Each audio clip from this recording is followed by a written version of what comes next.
Listeners everywhere, welcome to the Movie Show with Joel and Ryan, the weekly fix for your screen addiction and a trusted source for discussion of all things film and television. Please keep in mind that for the purposes of this podcast, Joel and Ryan are not acting as journalists, but rather fellow moving picture enthusiasts. All of their opinions should be taken as such. Also, please be warned that while Joel and Ryan may seem like petulant children, they are, in fact, adults who may occasionally use adult language. While they promise to bleep out all the worst words, it's a good bet you will still understand what they were saying. And now, with no further ado, here's Joel and Ryan.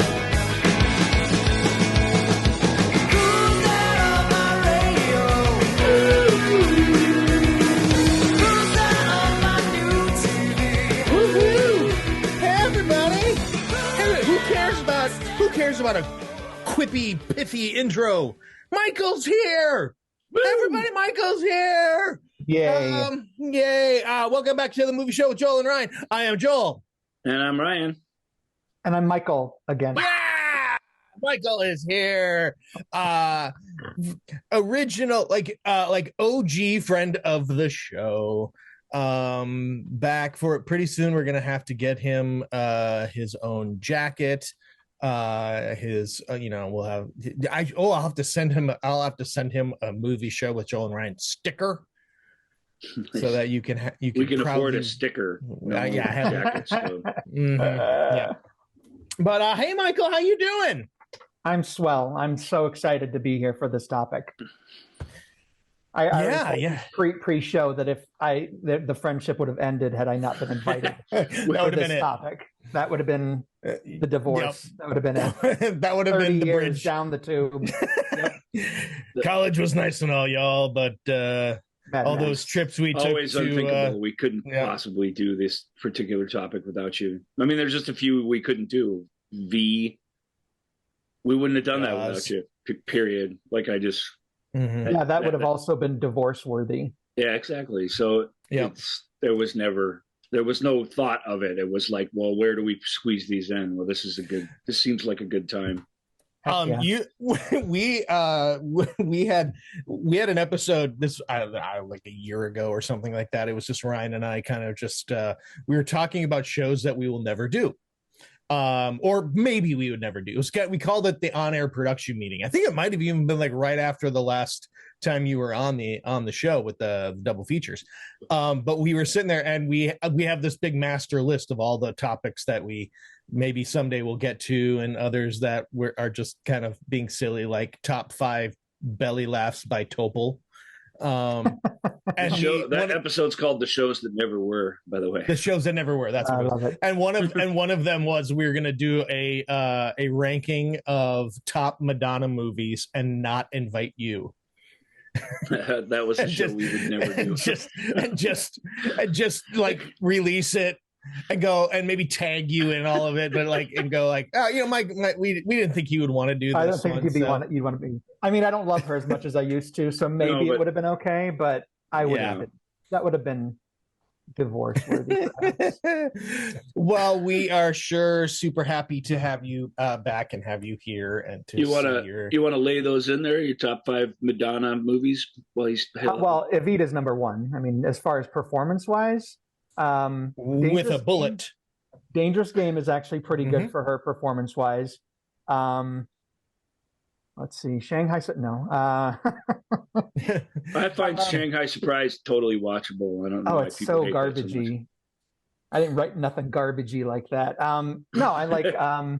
Yeah, but it's in the style of that kind of. Desperately Seeking Susan. She's okay, you know. Mm-hmm. But Evita, she's really good in that movie. Like, she's been lip syncing her whole life up until that point. So why wouldn't she be? Dick Tracy, I let you know, yeah, she was was League of Their Own. Oh yeah, League of Their Own. Yeah, bat her up. Got to get her up. All the way May. Yeah. No, but I like that you did, even though you're just winging it, that you did performances rather than movies themselves. Because the less significant she is to the movie, the better the movies tend to be. And except for Evita, she's not pretty that she's not important in Dick Tracy, but it just doesn't take a lot to just stand there and frown the entire movie. I'm trying to remember. Anyway, the music's fantastic for it. Yeah, I love that song that she sings in Dick Tracy. Well, she's got that big moment on the docks with Beatty where she gets to emote, and it's pretty good. She's convincing. What was her? She gets to get the scene where she's getting all abused. All the dancers are getting abused by Al Pacino is pretty funny. Got him an Oscar nomination. That's true. What was the movie that was her like Basic Instinct ripoff? Body of Evidence. Body of Evidence. I caught a couple minutes of that on cable or on Pluto or something recent. I'm like, oh man, it's terrible. And what a cast! But wow, but a galaxy of symptoms. It makes something like Sliver look like a masterpiece. Yeah. And isn't Body of Evidence the one where it's like she opened the jar, Your Honor. She opened a can of worm, and I do see worms crawling out. Go. Yes. Objections sustained. And I do see worms all around you. Oh my God. It was even the sex scene I watched, and I'm like, wow, this is so bad. Yeah, it's bonkers. It is bonkers. All right. Well, we are not here to talk about that's a little digression. Hey, little bonus show, little inside, bonus show of since it came up. Top Madonna movies performance. That one made me laugh out loud on the show. We should talk about Michael hadn't been here for a while. We should talk about what he's been up to because he's been a busy cat. Yeah, there is a reason why Michael hasn't been here for a while. He's been on probation. No, he's been you've been very, very, very busy. Yeah, talk about your feature it didn't just come out, but it's kind of slow rolling out. It's a movie that I shot about 2 years ago as the lead actor. It's called Blood Covered Chocolate, and it was released about a month ago. It actually got distribution from Terror Films, which is a pretty reputable, smaller distribution company, but they put out a lot of good product. And we've gotten some good reviews, some not so great reviews. And bottom line, I'm just excited it's out there. I was really happy with what I did. And so have you guys? That's from the same team that you made Space with? That is correct. Yeah. Monty Light wrote and directed, produced. But I got to be with like some legit scream queens in there, like Ellen Udy, who was in My Bloody Valentine and The Dead Zone. Got to do a scene with her, which was kind of surreal, but it was a hoot. Good. That's very cool. Did you get her autograph when she first came to set that day? Or no, and the ridiculous thing. Did you hold your shit together when? No, I was okay because I had never seen My Bloody Valentine, which is kind of weird. After all these years, super weird. We had that conversation, and of course, when we wrapped, first thing I did was watch it, and I'm like, it's actually really good. One of the better ones for sure. Yeah, and so it was kind of like, oh, I know her. I acted with her for 2 days. I love that song, My Bloody Valentine. My Bloody Valentine.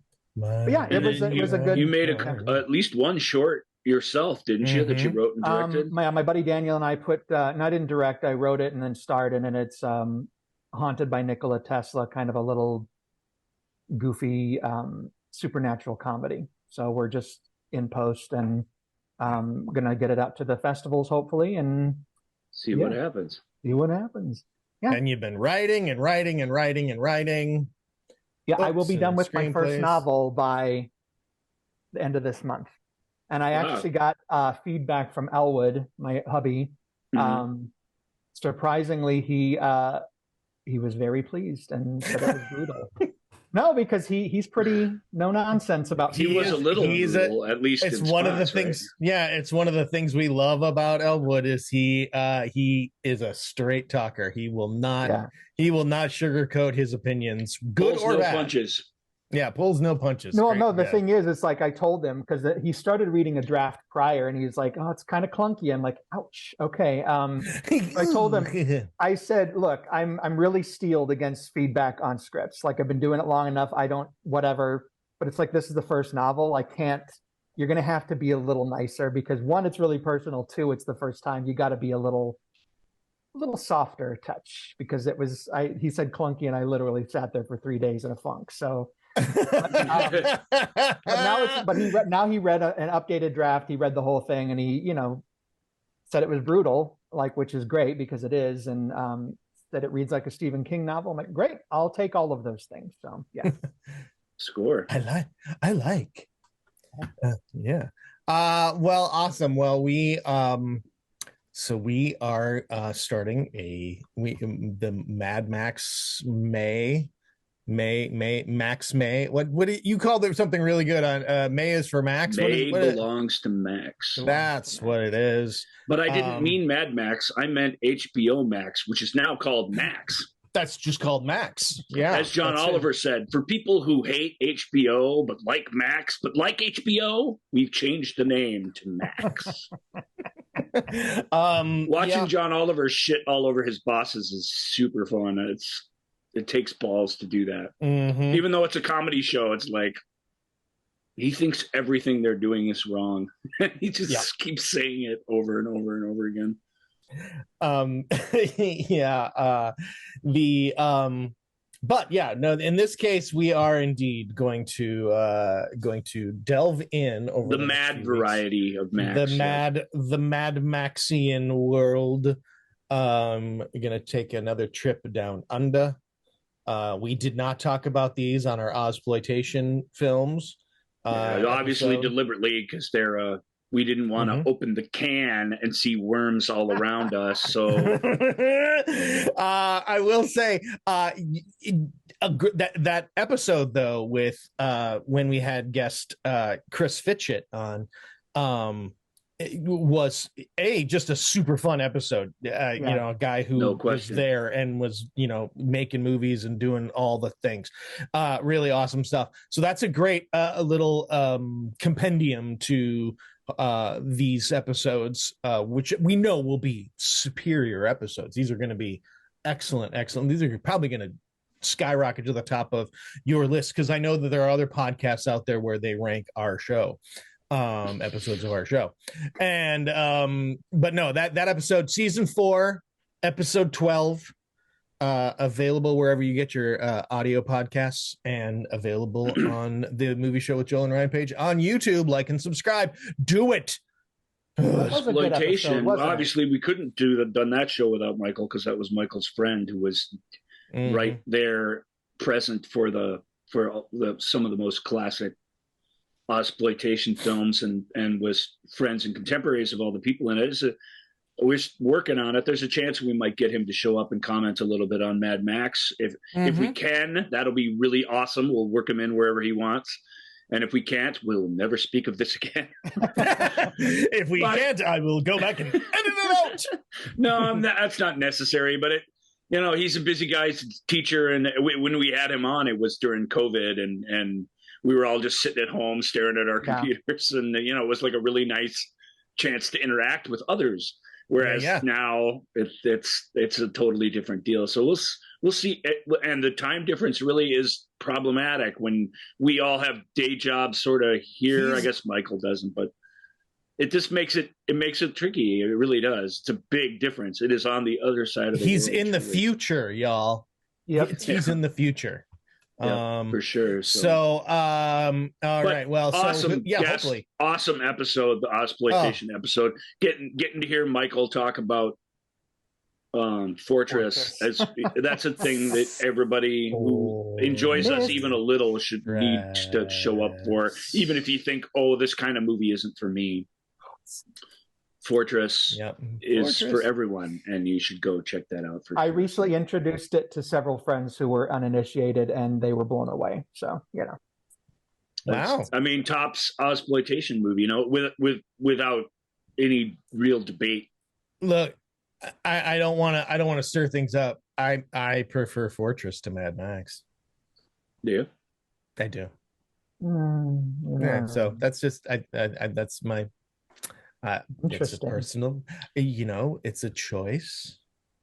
It's not necessarily a choice you would make, but it's a choice. We'll see. Yeah. Maybe with the passion, maybe you'll with catch which the the bug two again of you, when we roll through these. Yeah. So all right. So we are. Yeah. Obviously, we start at the very beginning. It's a very good place to start with, of course, the original 1979. Directed by George Miller, starring a very young Mel Gibson, Mad Max. Yeah. So I was thinking you were going to play the deep dive theme there. Oh my God, I got to do that. Oh God, you see, we took a week off. You set that all up. I got all quiet and stayed really still, and then there's nothing. All right, I'm going to edit this out for the video version. No, I think you must. I think you should leave it in and live with your shame. Shame. Well, there's that. Shame. All right, here we go. Starting out with the original 1979. Here we go. Deep dive into the George Miller directed, starring a very young Mel Gibson, Mad Max.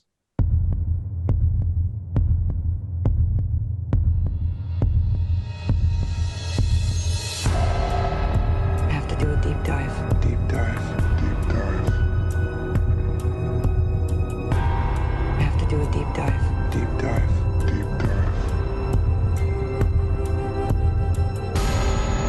I have to do a deep dive. Deep dive. Deep dive. Deep dive.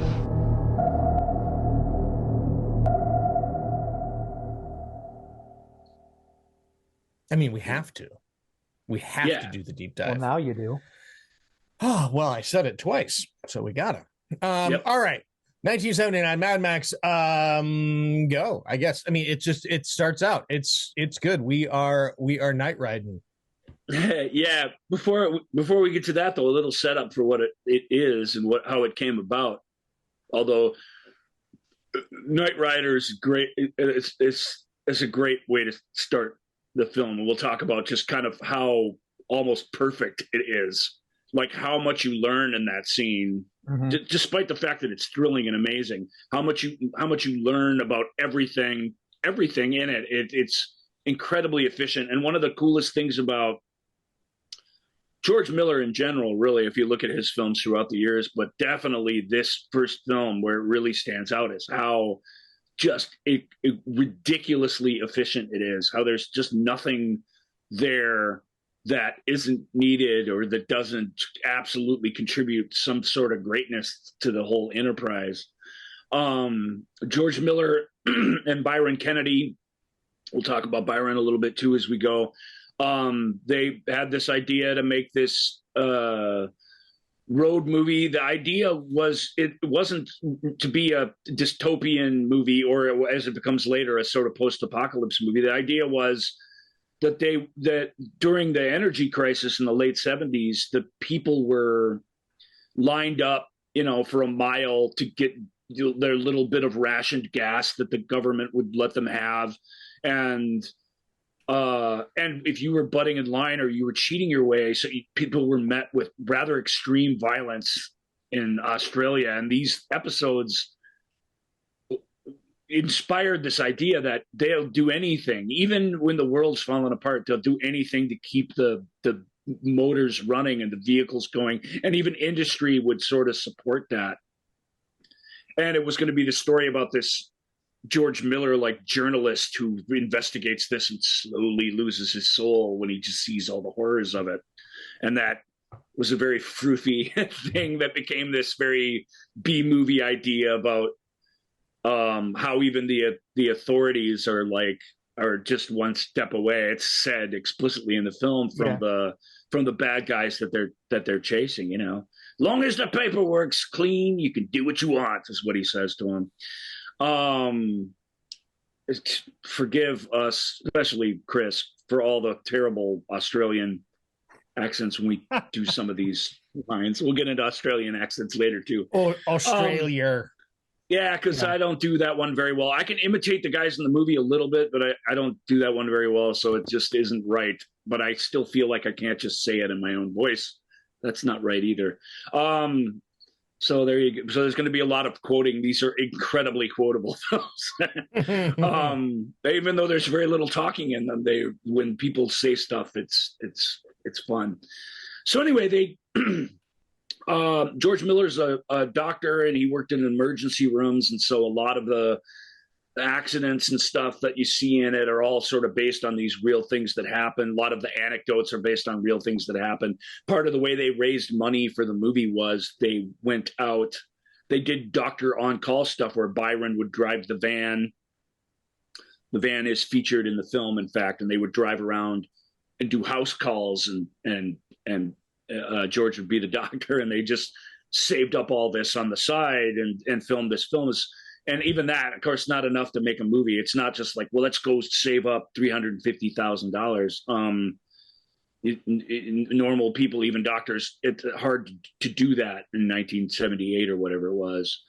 But they got a lot of help. The government pitched in and helped a lot. And they raised enough money to shoot this thing, which was a solid 40 minutes of script longer than what you had. And it was their shooting script there. Lots of action was sort of left out just because they ran out of time and money. But again, really efficient in how they went about making it. So the stuff they got was the stuff you had to have. And that's pretty satisfying in the end. But I found that it came out of, it makes sense when you hear it, but I never would have thought that it came out of the gas shortages and the energy crisis, you know. Well, it feels like that's more appropriate for what Road Warrior centers on rather than Mad Max. Yeah. Well, they maintained the thing going, but Mad Max, you know, was never supposed to take place in a, and it doesn't really take place it's not like, it doesn't take place in a post-apocalypse. It takes place in it's definitely a dystopia. It's just though.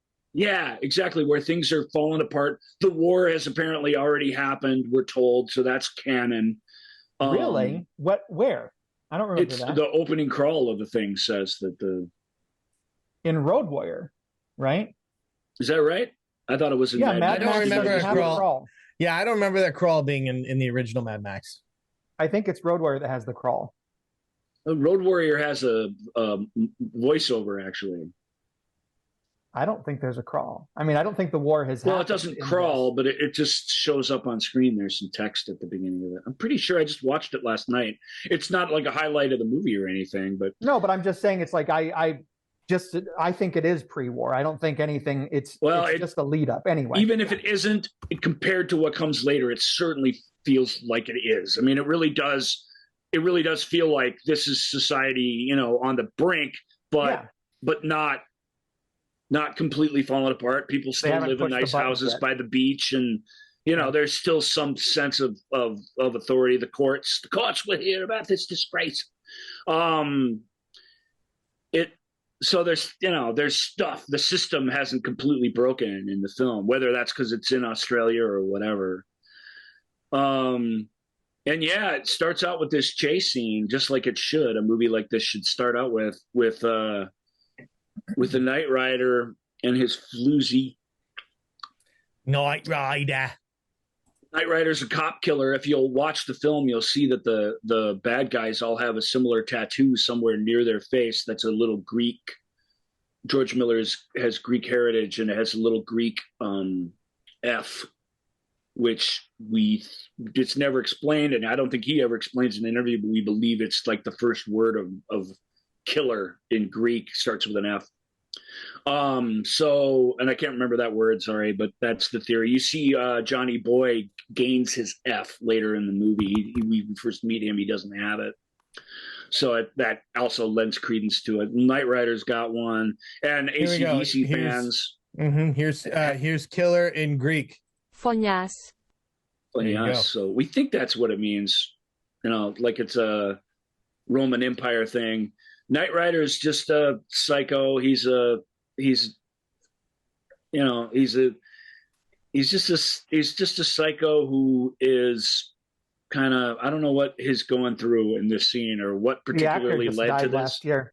Huh? The actor just died last year. Yeah. Like I said, AC/DC fans will be delighted with Knight Rider. He quotes them pretty much constantly. Yes, he does. Yeah, it's half of what he says is just AC/DC lyrics, which is funny. Which again would have been a thing people would have known, but wouldn't have been a thing international audiences would have known really super well in 1979. He's not quoting Back in Black or anything, and the stuff that became but it's still, it would have been maybe it would have been better if he would have been like yelling, "I've got the biggest balls of them all." that one would have been in existence at least at the time. That's the singer whose lyrics he's quoting. It's it's fun. He's on a he's on a joyride essentially in a stolen, repurposed Ford Falcon XB, Michael's favorite cars in all of films, I believe, right? Would you want to have a Ford Falcon XB V8? That's the one from the sequel, right? That or the end. They're all the same car, yeah. essentially. No, I mean, as a matter of fact, the hero car in this one, the Black Pursuit Special, is just a black painted fixed version of one of the yellow ones you see earlier. Yeah.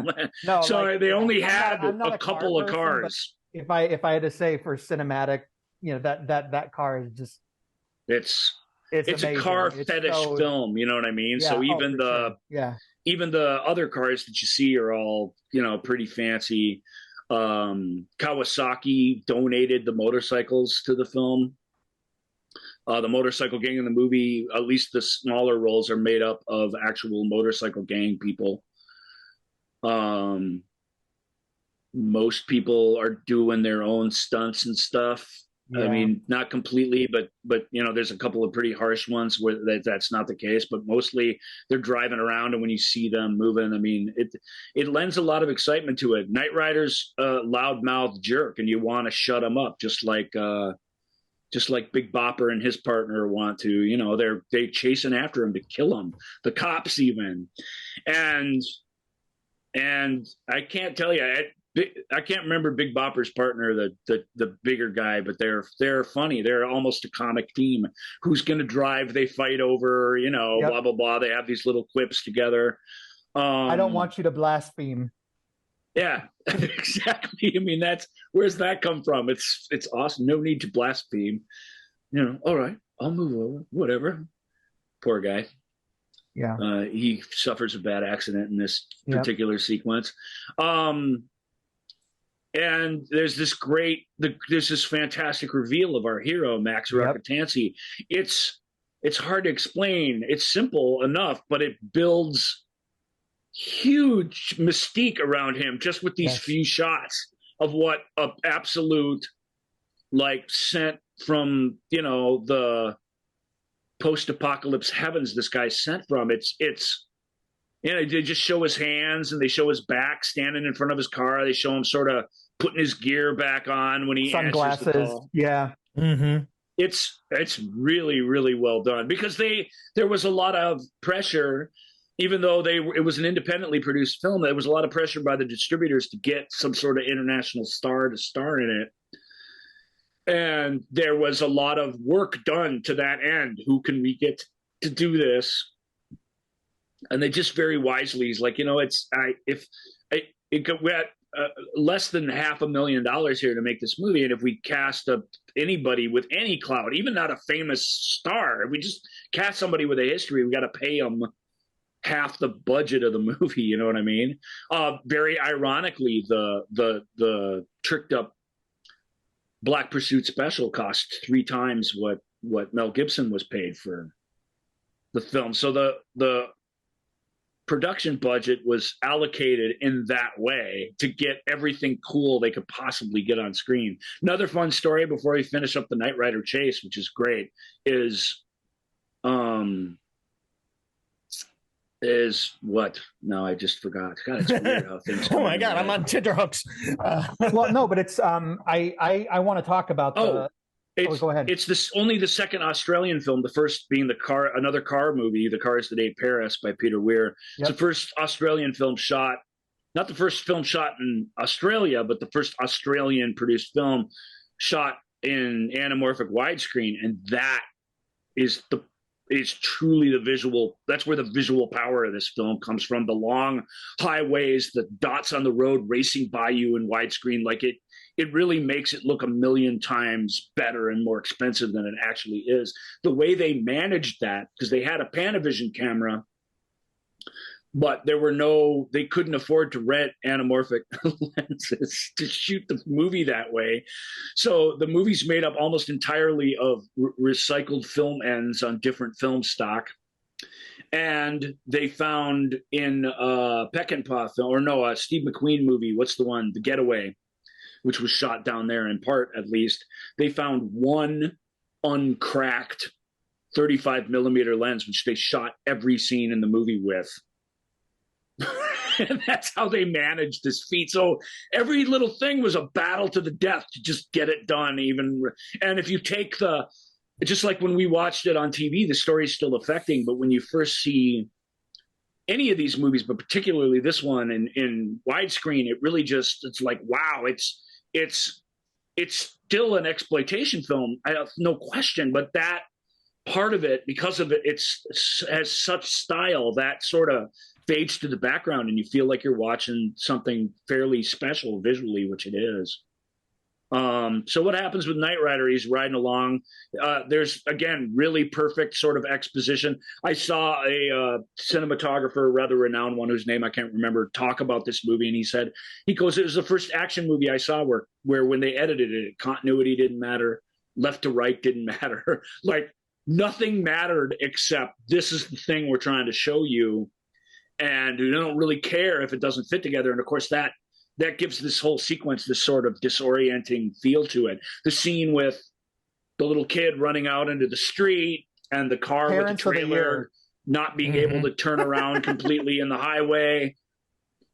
All that stuff, those little bits are set up in this sort of like you all kind of see what's coming kind of way. And yeah, it's brilliantly told. Well, I want to talk about the fact that the reveal, because I just think it is so brilliant, because it's not only the revelation that this guy's uber calm and collected, listening and just gathering information before he actually gets into the chase, but the revelation of Mel Gibson, who is just matinee handsome beyond belief. It's just a really great revelation of like, okay, this is the dude we're going to follow. And the fact that he's just beautiful, is so, because everyone else in the film is not particularly, I mean, you got all these kind of grungy bikers. And so he's just kind of got this ethereal beauty to him. He's just kind of this pretty looking guy. And I love the fact that he's so opposite of pretty much, other than maybe Jesse in the film, that everyone else is just kind of haggard and road beaten. But it's such a great reveal, and just this recent revisit, it was pretty striking. Like, wow, that's really, really amazingly done. Yeah, it's a great buildup.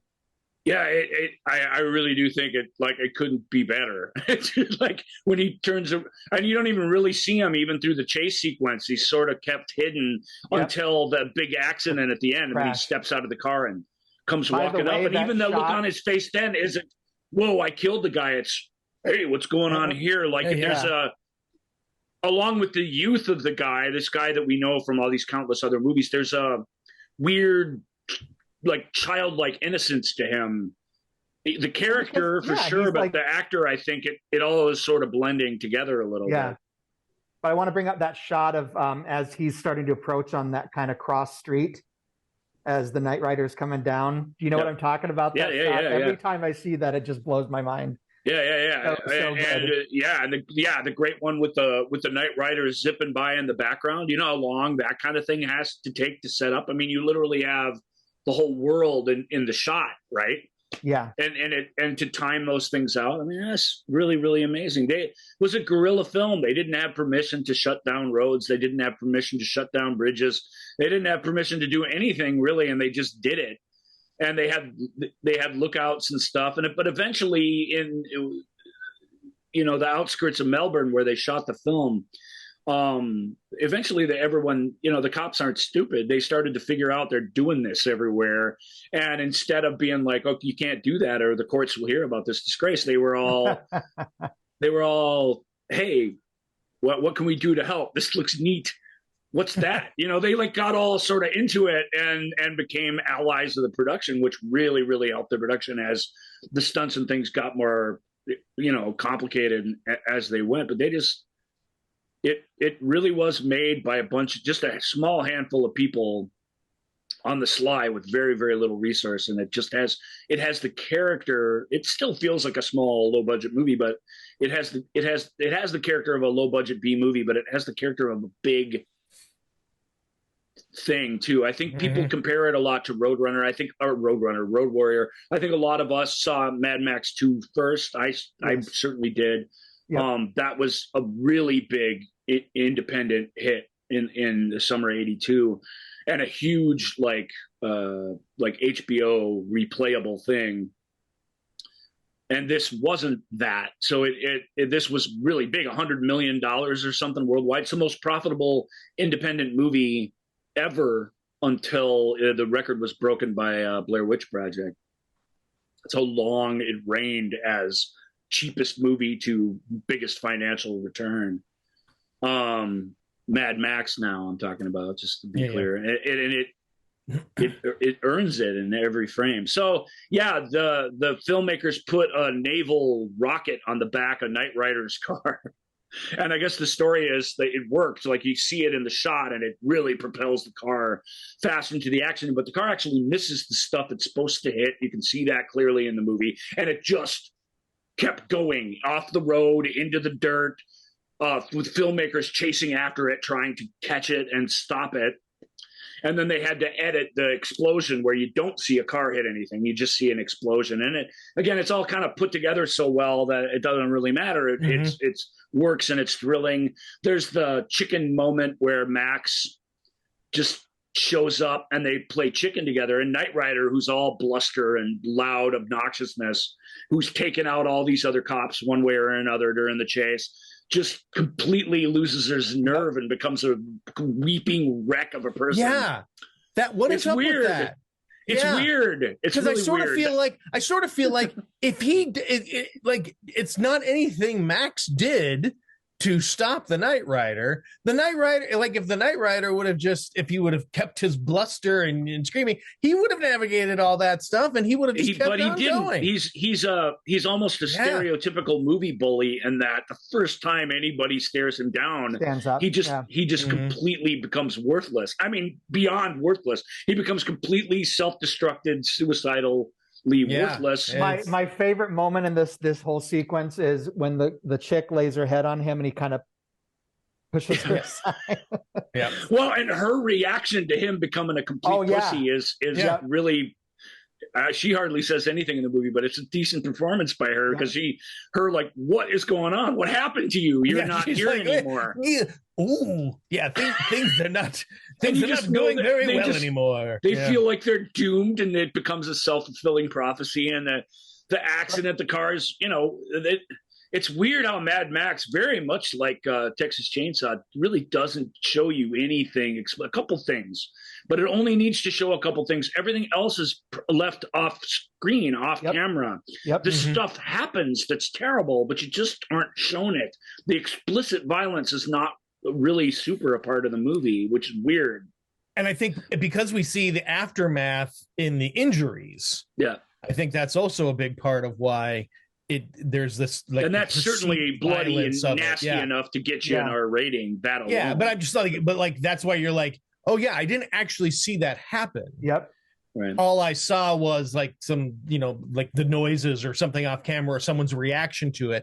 But then you see the mangled leg or the, what. So this is also, we also get introduced to Goose here, right? He comes into the chase. Goose is telling a story. He's reliving one of those emergency room stories to a guy in a diner, and you get the feeling that this is a trick that Goose does everywhere. He goes and orders the smallest thing on the menu, then he grosses somebody out and eats their lunch. At least I got the feeling that's the game that's going on here. Oh yeah, Steve Beasley's Goose. Beasley and Mel Gibson were actually students together at the time at the conservatory there. And so they were at this acting school, this performing arts school that's very prestigious. And it was he that wanted to audition for this film. He's the one who heard about it and dragged his friend along. Rumor has it that Mel had been in a fight or something the year before, and he came with his face all swollen.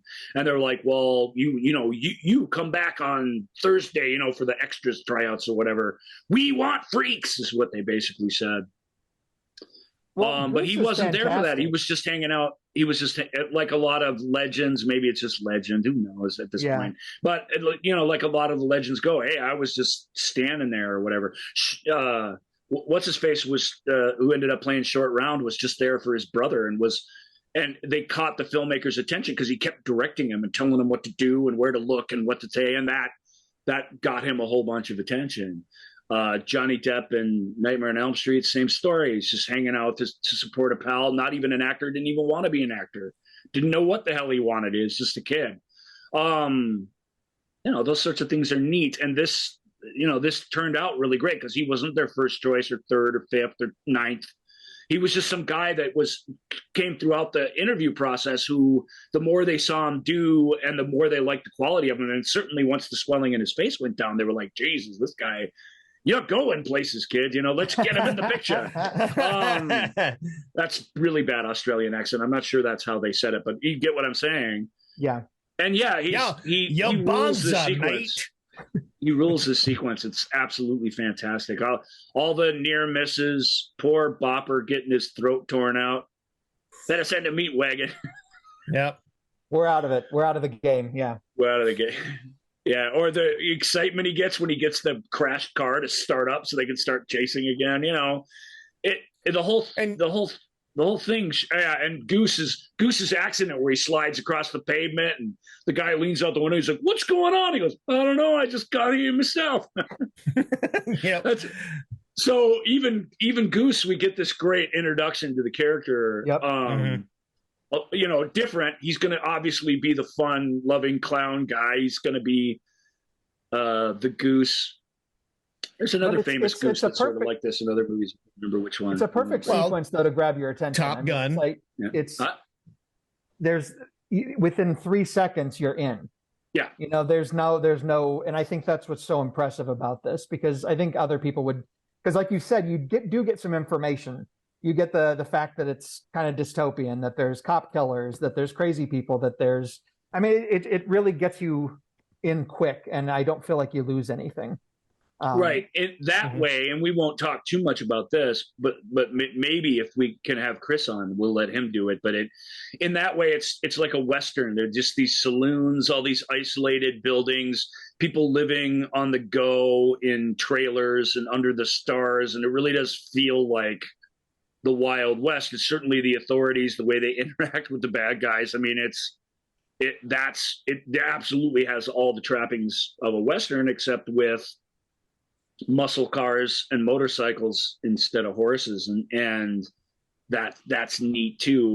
We talked about that in the Ozploitation episode, that the Australian film, especially Ozploitation film, really started to come to life when it really embraced that idea of Australia's isolated, and it's vast, and it's hot, and it's dangerous, and it's this big empty wasteland of a place, and that danger inherent in that captures our imagination, and this movie totally uses that to its advantage at every turn, which is very, very cool. So it's a deep dive, and we're way into it, and we just got through the first scene. But Knight Rider, well, that opening scene is, do you see me, man? Do you see me?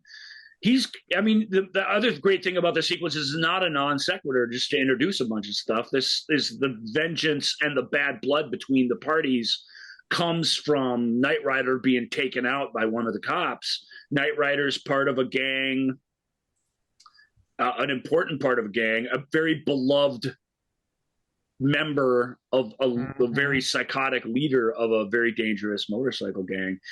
And they come for revenge. They're coming for revenge the whole time until like happens here when it turns around on them, when the good guy finally starts playing chicken with them, then it gets really, really ugly for them pretty quick. And that's what's more, I'm sorry. I'm not condoning this behavior, but what's more cinematically satisfying than that? It's really great. Yeah. I think we can just make that a blanket statement. We're not make your condoning any of these worthy. actors. It's still tragic. It always is. Revenge tales are always tragic. They just always are. There's always a loss that has to make your pursuit of vengeance be profound, and that's always terrible. It's no less terrible in this film than any other revenge movie ever. And it's it's this total loss of humanity, which this movie, it's not rage. As Michael said, Max's superpower is not isn't rage. It's absolute stillness in the face of a repeated disaster, and that's why he's a survivor. Is he just his loss of humanity is the thing that makes him strong, and that's desperately sad when you think about it. I think anyway. So what happens next? What's the chapter say? Well, I was going to say, let's talk a little bit, because when then we, after Knight Rider it perishes. His demise in a fiery ball of flame. We learn a little bit more about Max and maybe what makes Max different than other guys on the main force. What are they called? The main force? I can't remember what they're called. Force Patrol. Main Force Patrol. Thank you. MFP. MFP. So I have an MFP T-shirt over there. I should have wore that. Oops. Yeah, you should have. You blew it, and the halls you of have to live with the falling sign. You have to live. Not only that, the halls of justice are full of debris, and like it feels like they just moved in there and are squatting in there. Like it's just a run down garbage place. But yeah, the halls of justice, lots of great signs. What's the sign we see at the beginning of the movie? Anarchy in Bedlam. The corner of Anarchy in Bedlam is where the movie starts. That's apparently a real sign in Australia. Yeah. And it was like, and then what are the speed, like monitored by force, and someone has changed the O in force to an anarchy A that makes it farce. Yeah. But 57 deaths on this road, high casualty rate. With the so what magnet. makes Max what makes Max a little different, aside from his devilishly good looks? He's got a wife and a kid. Yep. Got a wife and a kid. And so he's a family man. So he ain't out there trying to protect things. He's got a Halloween mask. What's his face from Plan 9 from Outer Space? I can't remember his name. Oh yeah, that would be Tor Johnson. Tor Johnson. He's got a Tor Johnson Halloween mask. Very cool. Thank God that's taking up room in my brain. I didn't even have to look at it. No, I appreciate that. That's awesome. I remember George the Animal Steel plays him in the movie, but I could never remember Tor Johnson because he's not my generation. But it's a Tor Johnson mask, and their kid's name is Sprocket. I thought it was Sprago. Sprogs for short. Oh, Sprogs. Okay. Sprago. I like Sprago.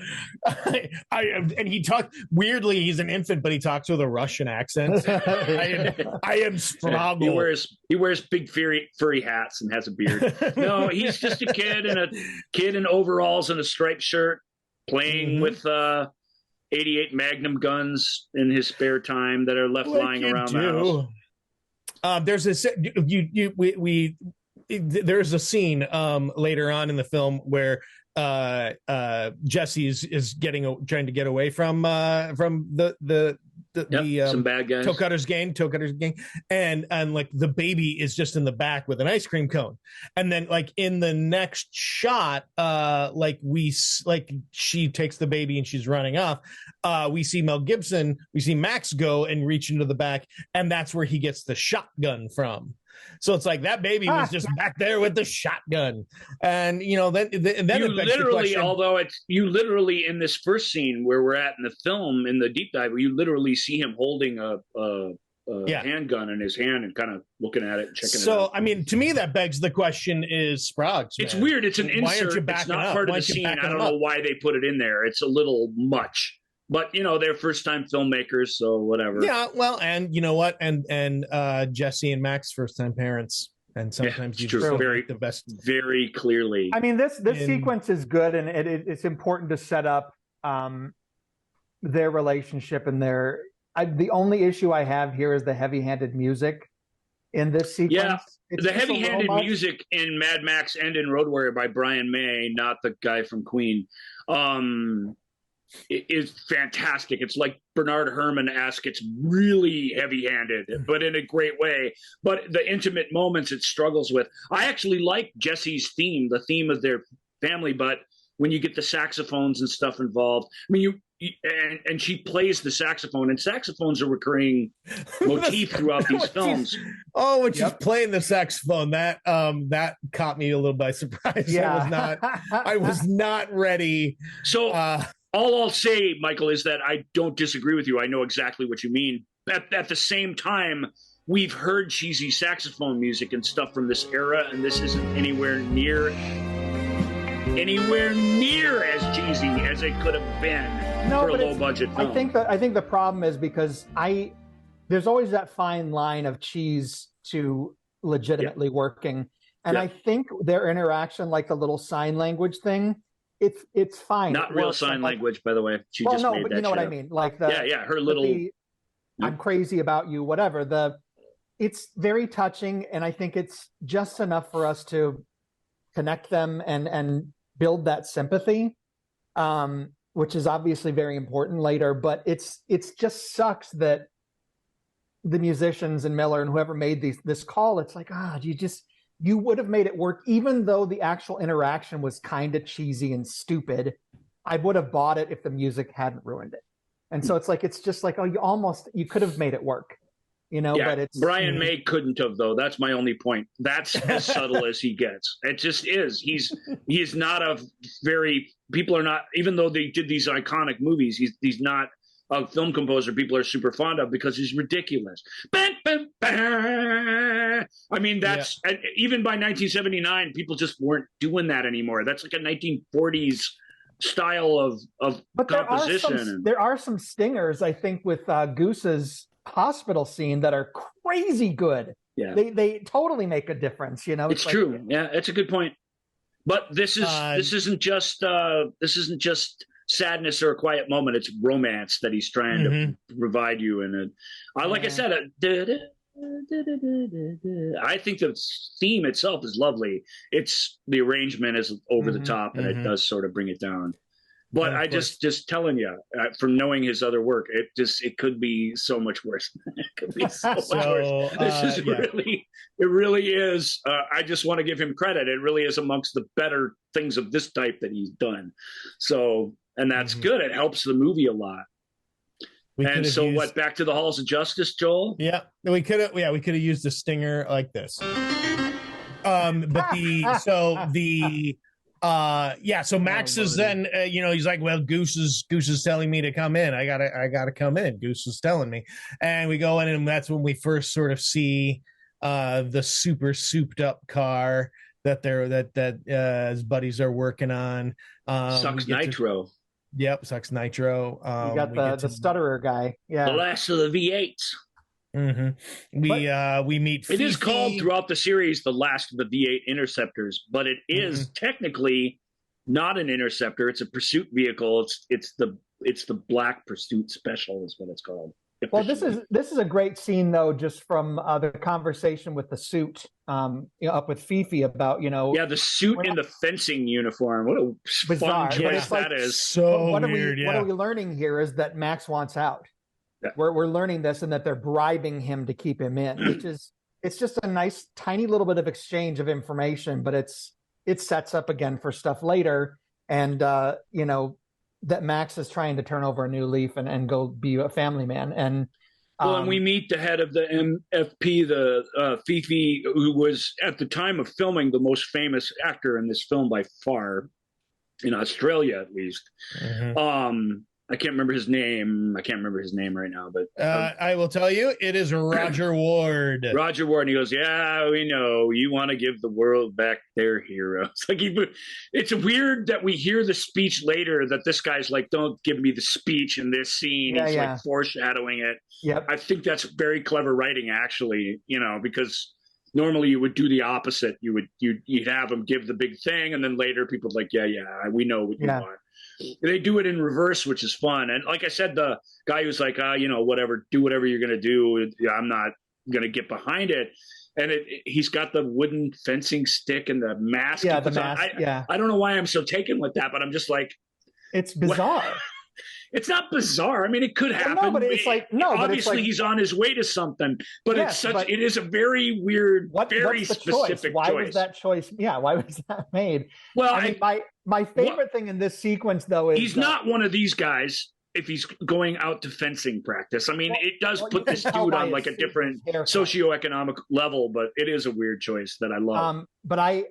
And again, I'm not a car person. Like necessarily, but when they show those close-ups, when they kind of rev the engine, when they're given the tour of the car, oh my God, it's just, it's mind-blowing. It just makes me so excited. It's so cool. And of course, you know where it's going to go. And those Ford Falcons aren't even special cars, you know, and this, you don't see them in any other movies because they're not very cool.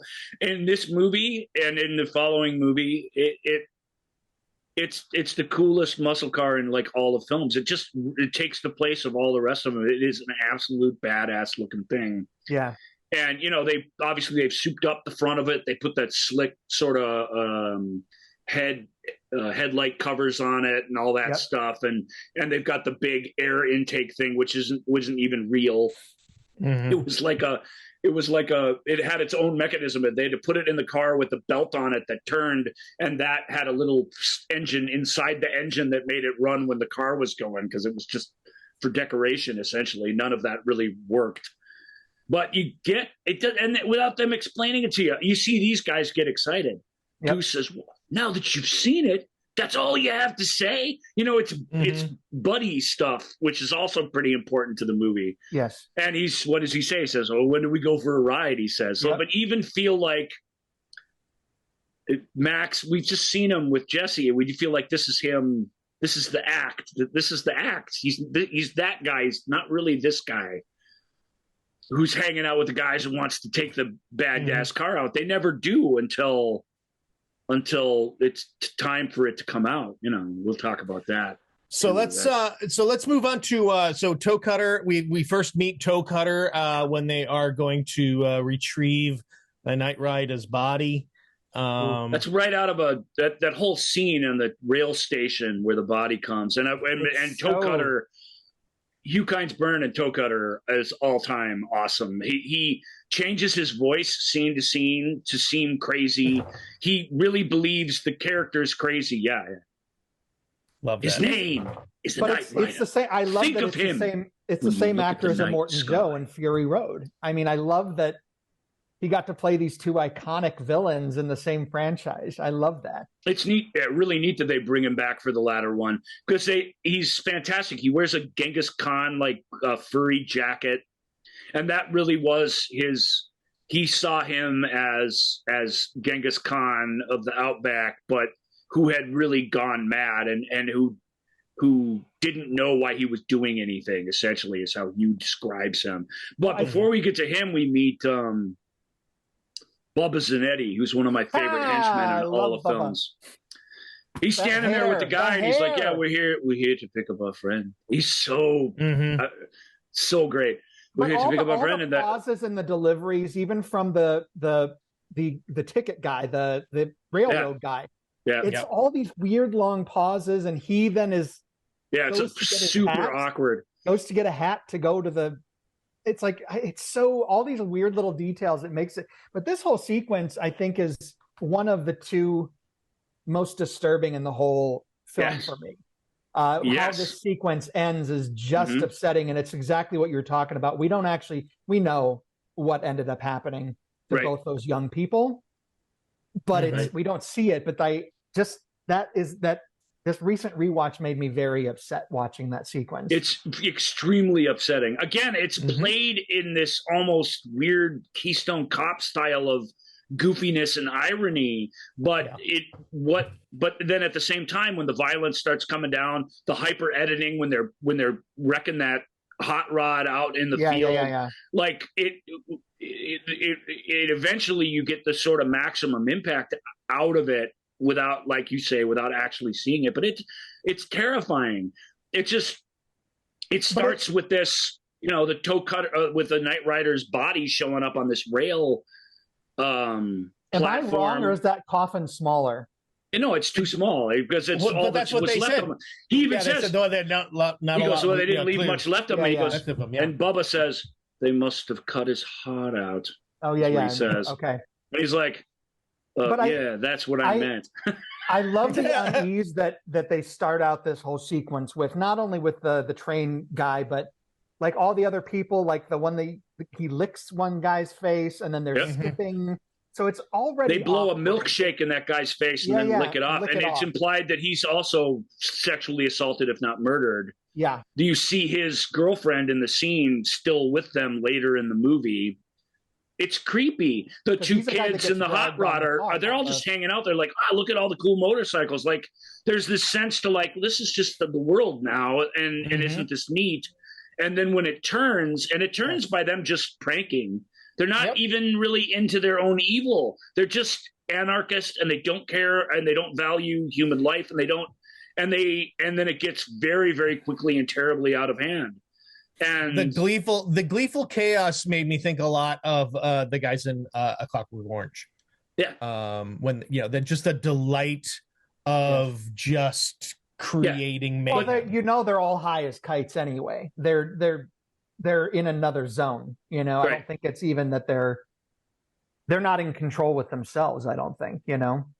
But it's sad because the young couple, when they peeled out, they didn't hurt anybody. They didn't hit a bike. They didn't do a dang thing. No, they just left. They put Toe Cutter, when he heard the other activity going on, running around the corner, and they almost hit him, and they leave him in a big bunch of dust. And the point the movie's making is that's enough. That's enough for them to be hunted down and brutalized. Yeah. I guess I didn't see it as much like that as in like, well, these are people who saw what we're doing. I don't think so. I really think it's you almost hit me with your car. If they'd just waited for him to run by, they might have been okay. Totally. They needed no justification for it. They just did it. They just did it. But there is but there is a sort of leave the fun. Irrational justification for it. I think that's in evidence in the film. I don't want to go past the fact that Toe Cutter has an actual moment with Knight Rider's coffin. There's something I would love to have explored that more. Like, what was that relationship? Because obviously it's a precursor for everything to come. What happened to him, but it's that moment of him walking over silently, to have a moment with his coffin. It's fascinating to me. He's got a scene where they reference it directly, which is coming up. We'll talk about a little bit about it there. Yeah, like I say, not what's not in evidence that's interesting, but what actually is in evidence. What Bubba says about Johnny when he's sent on the mission to bail him out of prison is telling as far as how that goes. He's no Knight Rider. Yeah, like what you said about like Michael, what you're saying. I dug that too, because it was like, why was Knight Rider screaming so much? Like, you see me now, Toe Cutter. You see me now. It's like you're watching Toe Cutter. It's like that. Whatever. He was trying to earn his stripes with him in a major way, no question. Or was he acting out because maybe he and Toe Cutter had an argument? Or a quarrel of some kind, and a lover's quarrel. That maybe could be, but it feels more all like speculation. It feels more like he's trying to impress him, and he's just shouting to the heavens. To you, it felt to me more like to me and everyone else who's analyzed the movie throughout time. Yeah. All right. Damn. I mean, this isn't a film that's not discussed. Your take is interesting. No, I get it. But I've never heard it before. All right. Well, okay. So then we get so the couple that is brutalized, but Johnny the boy is left behind because he's too high to even escape the crime scene. So he's arrested. They don't kill him. Mac, they got to take him to the hall. It's the halls of justice for a reason, so they're going to bring him back to the halls of justice. And who's the actor that plays Johnny? Because that guy, Tim Burns. He's fantastic. He's a classically trained actor. Like he was an Australian stage actor, so he really didn't get along with everybody on the set really well, which just fills the thing up with tension. Well, in a great way. I mean, I don't want to gloss over either the fact that we do get that aftermath. I mean, Goose. No, you see the guy without any pants on and his butt all red, running away. And what does Goose say to him? Hey, you're a turkey. He says. Yep. And it's cruel because he doesn't get what's going on here. But when they find the young girl in the car and she's absolutely shattered. Yeah, it's just. I mean, it's harsh. It is absolutely harsh. It's what Joel said. It's the aftermath of the thing, the forensics of the thing being much more powerful than them pounding you over the head with what the thing actually was. Mm-hmm. And it really does work.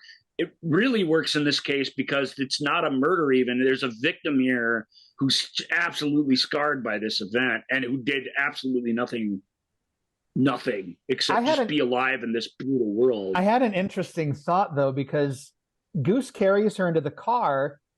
So they're going to be in the same car with Johnny Boy. It just, like, logistically, I'm like, this is awful. This woman's now going to be taken to the hospital in the same transport as one of the assaults. Although what we know about Johnny, we would expect he wasn't part directly of the assault in any case. And then, maybe we think, okay, well, in any case, where in any sort of semblance of reality, we would expect Johnny to be facing charges and going to jail and everything. And it's a good time to talk about Johnny. This is kind of like what you said, Joel, as I have no reason to know this, but it's interesting when you think about it. I really don't think he's done anything real brutal. I think he's along for the ride. And I think the longer he's with this gang and doesn't do anything useful or awful, the more sort of resentment the rest of the gang is getting. It's not just that he's incompetent or so stoned that he got caught. They don't like that either, but there's something about it where you're not even one of us, man. You don't have your F. You suck. And we all love Knight Rider, our leader's old main squeeze, and we don't like you. And that tension is all sort of because we do get that confirmation because with Goose later, we do get confirmation that's his first assault no, that's what I'm saying. And I'm just saying, I think Johnny's an interesting character because I do think he's kind of an innocent. I think he's along for the ride with these guys. When it comes time for him to do something really nasty, he doesn't want to do it. And he never is seen doing anything either. He talks a big game and he is happy to be in the gang. He's not going to be one of the cops. So where else do you go in this world? But I just really think it's what happens to him is also sad because he really is just there to have a good time and be stupid and make noise and break glass. He isn't there to rape or kill anybody. And yet, he suffers the fate of those who do, frankly. And even when we see him committing murder, which I guess we'll get to here shortly, he's absolutely conflicted and terrified by it. He really, left to his own devices, wouldn't have anything to do with it. I love how stupid he is in that scene. It's great. He's so stupid. The exchange with him and Toe Cutter with the matches is just so wonderfully done. And there's the pause there. They take their time and you're like, you are so stupid, Johnny. You are so stupid. He's just super stupid. But the fact that Toe Cutter has the patience, So let's get to that scene. So Johnny's attorneys and none of the witnesses show up. What? I hate to say this, but throughout the years, this is my favorite scene in the movie, hands down. The chaos and the goofiness of the scene and the what does he do? Yeah. It's been a pleasure. Yeah. That's what he does. And so Johnny's released. Which is a great kiss off. We should all still be doing that today. Hey, don't cut me off. It's a pleasure. Goose, of course, Kit is irate. They know he's going to be irate when they find out, so they try and get to him first so that he doesn't completely lose his mind. And what does he say? They're laughing at us. They're laughing at us. I mean, you really do feel it when he says it. It's a great. And you gotta love the casting of the costume choices of the two attorneys. And I'm like, of course, this is what they look like. It's exactly. It's so. Yep. It's like the guy with the little squirrely guy is one of my favorites ever. The courts will hear about this. They'll hear about this disgrace. Yep. So, but what does he call him? Your. Yeah, but this is important to say. Bubba Zanetti had to come and get him, and he didn't want to. No, that's the scene right before this. Is Bubba saying, "I'm not." He goes, "You're going to go, and you're going to get him, Bubba." Is what Toe Cutter says to him. He's like, "No, I'm not. Not me. Not for him." Is what he says. Yep. But it's not for him, Bubba. It's for me. It's for me. It's for me, Charles Manson. Yeah. Yeah, he's no Knight Rider. I love Bubba Zanetti. Yep. And what is he's got a line in here where he's waiting, and the kid goes, wow, well, blah, blah, blah, something happened. He goes, yes, it must be a kind of anxiety. Yeah, it's so I mean, it's so great that everybody else made the choice to be. I mean, who knows what the discussion was, but the fact that we have this one character who is absolutely undercutting everybody's energy is so great. It really does make him stand out in a really wonderful way. You know, and you can tell about Bubba Zanetti as a template for a lot of other henchmen and lead henchmen, you know, in future movies, you know, across genres. That cool, calm, collected second is. Well, I think it's interesting, isn't that what we always said that I say too much? But it's the fact that all of these secondary biker, they all have different personalities. Obviously, they're all named, and they're all named. That's rare. Only two of them don't have their names said out loud at some point in the movie. That's a deliberate choice to give them personality and to give them a presence in the film that another film wouldn't have bothered. That's what I think is great, because they're physically and costume wise, they all look very different. I mean, Bubba's white hair, but it's just I love that. There's something going on with every one of these people, and again, seeing the way they relate to Toe Cutter in different ways. I don't know. It's fascinating to see that kind of detail in just a bunch of bad guys. Mm-hmm. Yeah, I agree. I mean, in a way, they're faceless enemies when they're chasing the hot rod down. They're these things where they're just specters and we don't even know what they are. Yeah. And yet on the beach and in these other scenes, they're just these guys that are loaded with personality, and that Kundalini. Yeah, Kundalini with his mannequin early in the film, and Kundalini assaulting that guy in the town. And he does that whole thing where he stops and he gestures to let the other guy go in to do whatever the hell they're going to do to him, whatever awful things. He's having a good time. He's loaded with personality before he even becomes important. Personality plus. That is good storytelling. There's no question. Yeah, absolutely. Johnny gets out. Bubba takes him back to the gang. That breakdown in the courtyard is one thing. Goose puts himself out. What does he say? We know your name. Mm-hmm. We know. I mean, in a movie, we know what that means. That's not good news. No. You know. And so Johnny does get his he gets his revenge. He sabotages Goose's bike. And is that before or after? That's after the beach scene, though. You got to talk about that weird baptism scene with Toe Cutter. Oh, sure, Johnny So it is. Yeah, I mean, So Johnny is back. Johnny, Johnny gets to come back to the game, and it reminds me of that similar weird murder scene in Last House on the Left. It's pretty in an awful sort of way. And they don't even do anything. He just puts his arm around him, and they walk out into the ocean with right into the sunlight. It's so. Mm-hmm. And so Bubba's got another great line. You just don't have any style, do you? Mm-hmm. Yeah, so they're celebrating. They siphoned a whole bunch of gas from a tanker, and so they're celebrating. And they for some reason have a mannequin who they've adopted, who remains with them till the end of the movie. And again, another really weird. It gets more and more like the pieces come off, but it just that they set up camp at this beach, which of course is important later. So and this moment between Toe Cutter and Johnny the Boy is it's like, this is like you said, Ryan, it's like you haven't done anything, you haven't shown your worth, and it feels like this is a message from Toe Cutter to the rest of the gang that Johnny the Boy is here to stay. Mm-hmm. And it's also a message to Johnny the Boy of step up and you're gone, shit or get off the pot. And so so walks him out into the ocean, and it's really creepy. And then that night when they're sabotaging the bike, it is Johnny doing that, and we can't talk about Mad Max without talking about the licorice ride. I have a story, a real quick story, because every time I watch this, I think of you, Ryan Harris. So. Oh. Nice. Because you are the music, everything music, right? Okay. So me being, me back in college when we must have watched this together. And I don't know if you remember this conversation, but Not I'm so like, far. I didn't know enough about ABBA.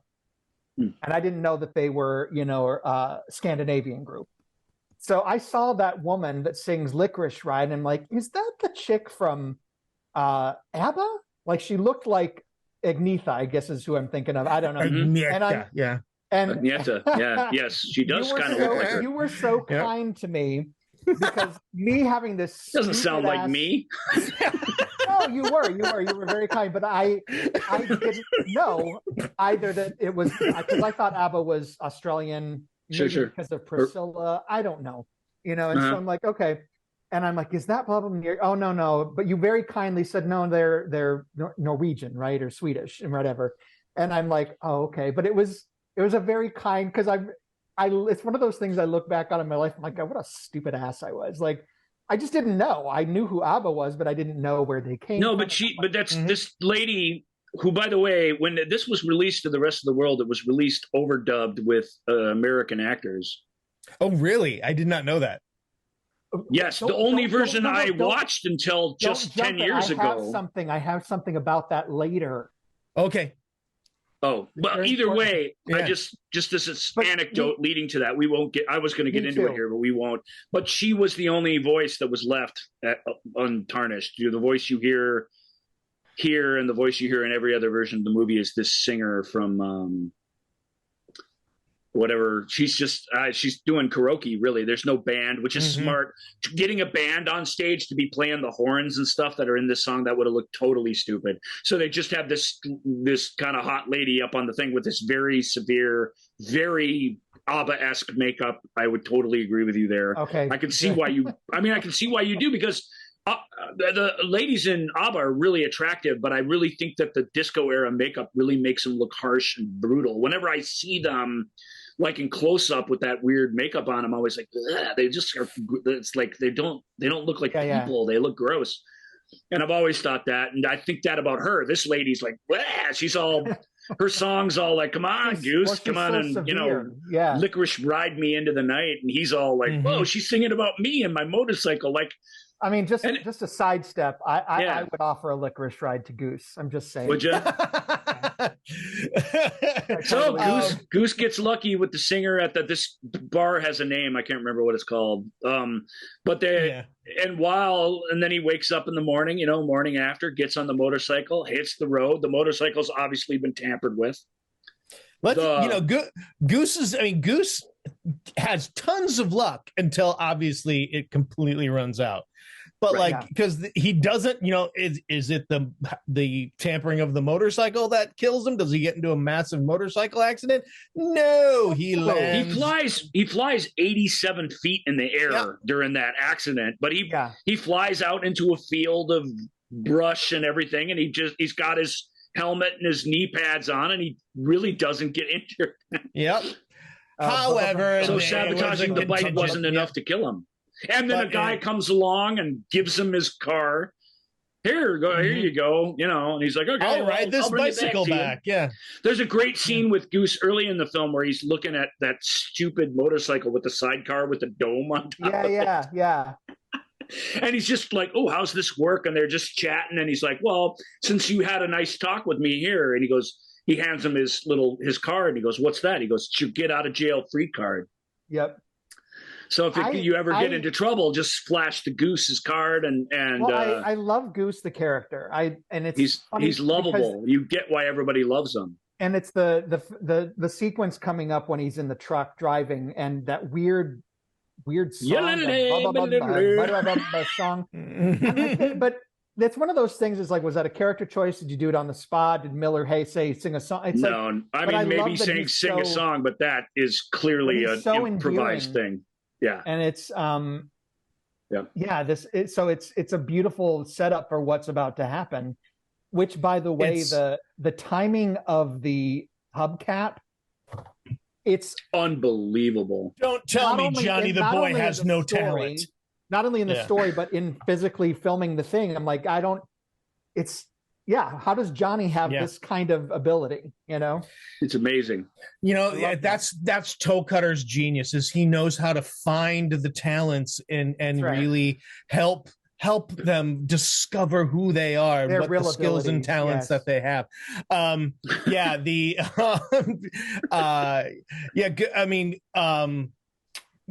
Goose, like many Gooses, has a great song like Goose from Top Gun, the Goose from Babe the Pig. Many Gooses. Also George Miller. Ferdinand. Yep. So Goose, his luck finally runs out, and they track him down and flips when he gets that hubcap smashed through the window, flips the truck over, and gas is everywhere and all stuff is going on. Although even that accident, he's trapped in there, but he seems like he would have been perfectly okay. If he could have just gotten out, probably. Yeah. I mean, he did break a leg earlier, so I guess, he's not untouchable, or but he's still riding a bike and eating apples, so correct. But Toe Cutter and his gang come on up, and then we get that great scene with the match and Johnny the boy. I kind of feel like this is a precursor to jumping ahead to Road Warrior a little bit, but the demise of the car. I feel like this is a similar kind of setup. It even feels the same. Anyway, this is such an unnerving scene. But that cigarette, light my cigarette, and he takes the match and he lights it, and then he's so dense, blows it out, and he just sits there and waits for him to figure it out himself. And then and Johnny's, I don't want that. Look at him. We won. Doesn't he look silly? He looks silly. Mm-hmm. Yeah, like that isn't that enough? Yeah, that should be enough. But it's a great performance from Johnny. Like that, the sweat on his brow, his eyes are wild. It's just so. It's a fantastic performance. Really, really good. Yeah. So in the eyes of the gang, Johnny the boy becomes Johnny the man, having claimed the life of Goose, sort of. Goose still lives, technically. But he is but he's no longer the Goose, as they say. He is no longer the Goose. That's not the Goose. Yeah, and so back at the hospital, Max gets to go in and see him, and that's what he says, no, not Goose. That's significant, because it's Max just denying that that's his friend because he can't handle it, but Goose is clearly the leader of this group of cops, and when Max comes out and denies him the way Peter denied Christ. Yeah. Truly, that's what this is. And you see the other cop, I can't remember his name, the Big Bopper's partner. He starts pounding the wall, because it's like your dad just said, we're getting a divorce or something. You can tell that they all feel like this is just completely falling apart. And it's a fantastic scene. It's riddled with tension. No, the visual in there, again, one of those stingers, but that weird camera trick he does there is so unnerving, where it kind of flutters or something. Yeah. But the fact that, again, they don't show it. You're left to be like, they give you that arm. We get a little hand. Yeah. But it's like knowing how bad that is. And again, Gibson. That hand is actually the made up hand of the old woman from the end of the movie. She's the one who did that little scene. Aunt May? Just a weird bit of trivia. I don't know why that's interesting, but it kind of is. But it's horrible. It's horrible. And I think it's, again, a testament to Miller and to the writers and everybody's that we care that much about Goose, Well, and that denial that I'm leaving you, I'm leaving him, I'm moving on from this, that was supposed to pay off in the next movie. Yeah. Humongous was supposed to be a burned, scarred Goose running a gang in the future who went bad when he got out of the hospital. That's how it was originally written. They abandoned it, but that was the idea. I can't imagine that. That would have been because we do never hear, I don't believe, of that Goose actually died. We just are assuming. No, that was the concept for that character when they first started writing the sequel. Wow. That would have been heart-wrenching. I don't think I would have handled that well. Well, I think that's why they abandoned it, because it wasn't. I mean, I don't know if the actor or whatever, but I think the idea was that's rough. Yeah, exactly. Like that's not fun at all. And, Mhm. and it would have sort of ruined all those great action figure cheesy moments that, where again in that film the good guys and bad guys alike, the side characters and the villains are the comic relief. But let's not. We got a whole Yeah. episode to talk about that. But So just we to tie have- that in, this injury causing him to survive, but to survive in a way that doesn't feel human, his being denied by his best friend and being left by the system turns him into a supervillain. I mean, it is actually a very cool origin story for a bad guy, if you ask me. Yeah. Sure. And so Max is done, no longer on the patrol. Quitting. Goodbye. See ya. Max, Me and Jesse. we're gonna give them back to heroes. This is But I of love- all the okay, fetishism and Yeah. homoeroticism in the movie. Those This are guy some with the leather massive plots. pants, the no shirt, and the white World War One ace flying ace scarf. That's like some serious daddy things going on there. Yeah, there are a whole nightclubs. But he's devoted listening to that look. classical music and watering plants with these giant pecs hanging. It's such a great image, and it's, I don't know, it's I So the remember goose bought it. That's the way he always went into the world. even as a kid, when I Even first you watched admit it was about time. His luck running out. It's so Yep. great. But even as a kid, this was so striking to me. Not only because I was turned on by it as a young kid, but it was just so odd. Like the Yeah. Yeah. classical music, watering, Yeah. little bow tie. Yeah, I mean, in a time of absolute where everything is breaking down and society is crumbling, this is a giant dude who still is values the beautiful thing. Like he needs to make sure he's taking care of these flowers. I know we're getting a Furiosa standalone movie, but I would love a Fifi standalone. I would love to know more about this guy. Mhm. He's very You say that, fascinating. but that's almost never the case. Mad You get Max. that movie, and then you're like, "Oh, I wish I could go back to knowing less about this guy." You're right. Mad Max Fifi Road. So we have a nice big, pretty long sequence here because technically Max is done. He's not going to change his answer, but technically it's like go on vacation. Yeah. Go on vacation, think about it, and you'll come back and everything You'll be back. Yeah. It's in your blood, Max. Yeah, exactly. And so they go off and Jesse and Sprags head out And they on buy the a road. dog. They Yep. buy a dog, and it's like the raindrops are falling on my head moment from Butch and It's really Sundance. a road It's- movie montage with the Right, happy but- family. Okay, here's the question. As I'm watching this on Monday, how many sections in that montage was Sprague's not there? I'm like, where is the kid? It's a valid question right up I until think the he end, was- actually. He was cleaning the guns. He was cleaning the guns was that they had cleaning with. No, they're all Uh, like picnics, and the kids know where to be found. No, yeah. obviously he wasn't Filling there the because kids kids with are May? expensive and there's rules Yeah. about them, and they didn't want to show them or bother They with had them them- during all yeah. these They had setups them and all these leashed. different locations. Yeah. They had him leashed to a tree. He's so part he of that could- sequence, but so- you're right. yeah. He's not. It should be all of them all the time, right? That's how you Mhm. would do it. But the practical answer is the Yeah. answer in this case, which is let's leave the kid out of everything that Yep. we don't He- need a kid for. He's with May. Let's. He's with me. Yeah. So they're staying at a lovely Australian B&B with apparently. Well, before they get there, they stop to get a new tire and have some ice cream on the beach. Don't. Oh, forget. that's true. Yeah. Then it's like, oh yeah, no, nothing happened. No, they get some ice cream on the beach and they run into Joe Cutter and his Cutter. gang. Well, before we go Um, any further, I have to talk about my dubbed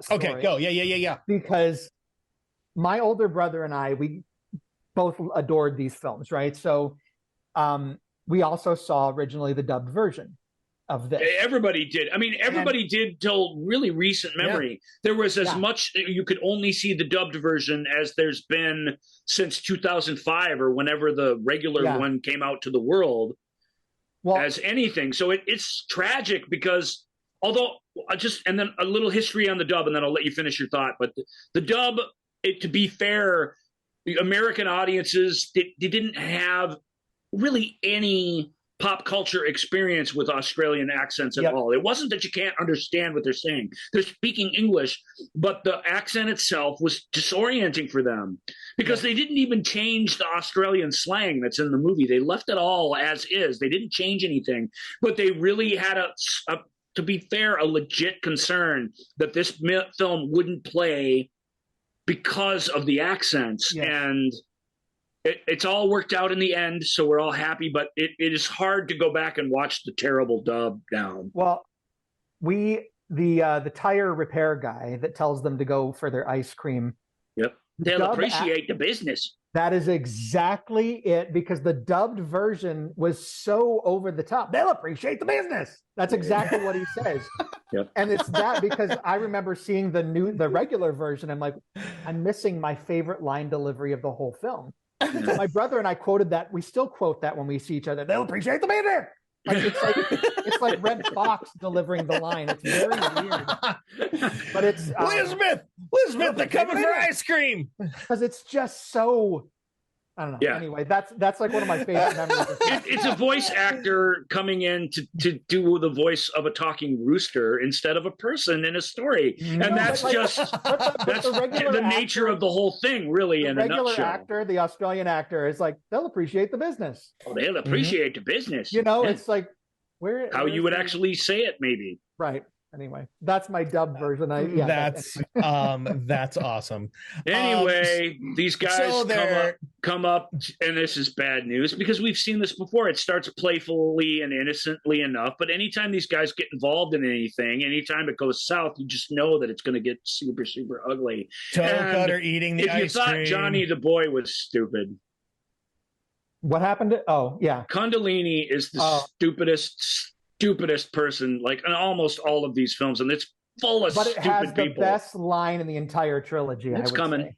It's coming. Well, what Kundalini does is he's got this. He's cleverly figured this out. He's got this chain wrapped around his arm so that he won't let go of it, and he throws it. Perfect throw again. Really good. Beautiful. See, hand-eye Toe Cutter knows how to for bring out the guys. talents. It wraps around the luggage rack on the top of the station wagon they're driving around in. And it works. Well, and Jessie yet it appears to because Toe Cutter tries to lick her ice cream and come onto her. Right. That's what makes her run away, and she knees him in the crotch, and that's when Kundalini does his thing. Yep. Yeah. Right. And Jessie is heroic here. She's scared out of her mind, but she kicks ass when she needs to for her own survival and her own kid, which is pretty cool to see. And you'll note, like you said, Sproggs is holding on for dear life with that ice cream. Doesn't matter what's going on. Yeah. It's priorities. Priorities, baby. No kidding. And so when they get back and she says, we gotta go. And he's like, well, what about the tire or whatever? And it's another great moment because at first he's like, why? What happened? And she just says, we gotta go. And Max kicks into action. He's like, all right, cool. We're going. Yeah. He leaves behind the tire, leaves behind everything, and heads off. And of course, further down the road, when they have time to catch their breath, they find the chain hanging. The dog is excited about something. Oh, God. It's the chain hanging off that back of the car with the hand attached to it. No. Mercy. Which, of course, is brilliantly referenced years later in National Lampoon's Vacation. Yeah. With 2 years, 3 years later, 4 years later. And I love this guy too, the country cop who comes out to help him. He's like a cross between Wolfman Jack and Tom Savini. But it's cool because he's all in the leathers. It's cop to cop. Again, he barely in the thing, but I love the presence of this dude. He's like, well, if nobody comes to claim it, then I guess it didn't happen. What do you want? These guys are assholes. I don't care. I'm not going to go investigating this.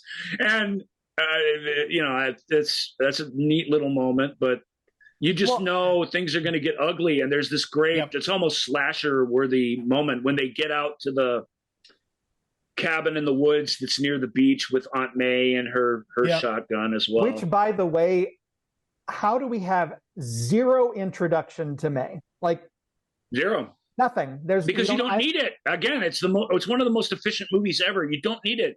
Who she is, how she interacts with these people at all. Who's Aunt May? Is she Max's aunt or Jessie's aunt? I don't know. Just a little. I I don't know. Without... maybe she's neither. Yep. She's just Aunt May. Everyone's Aunt May.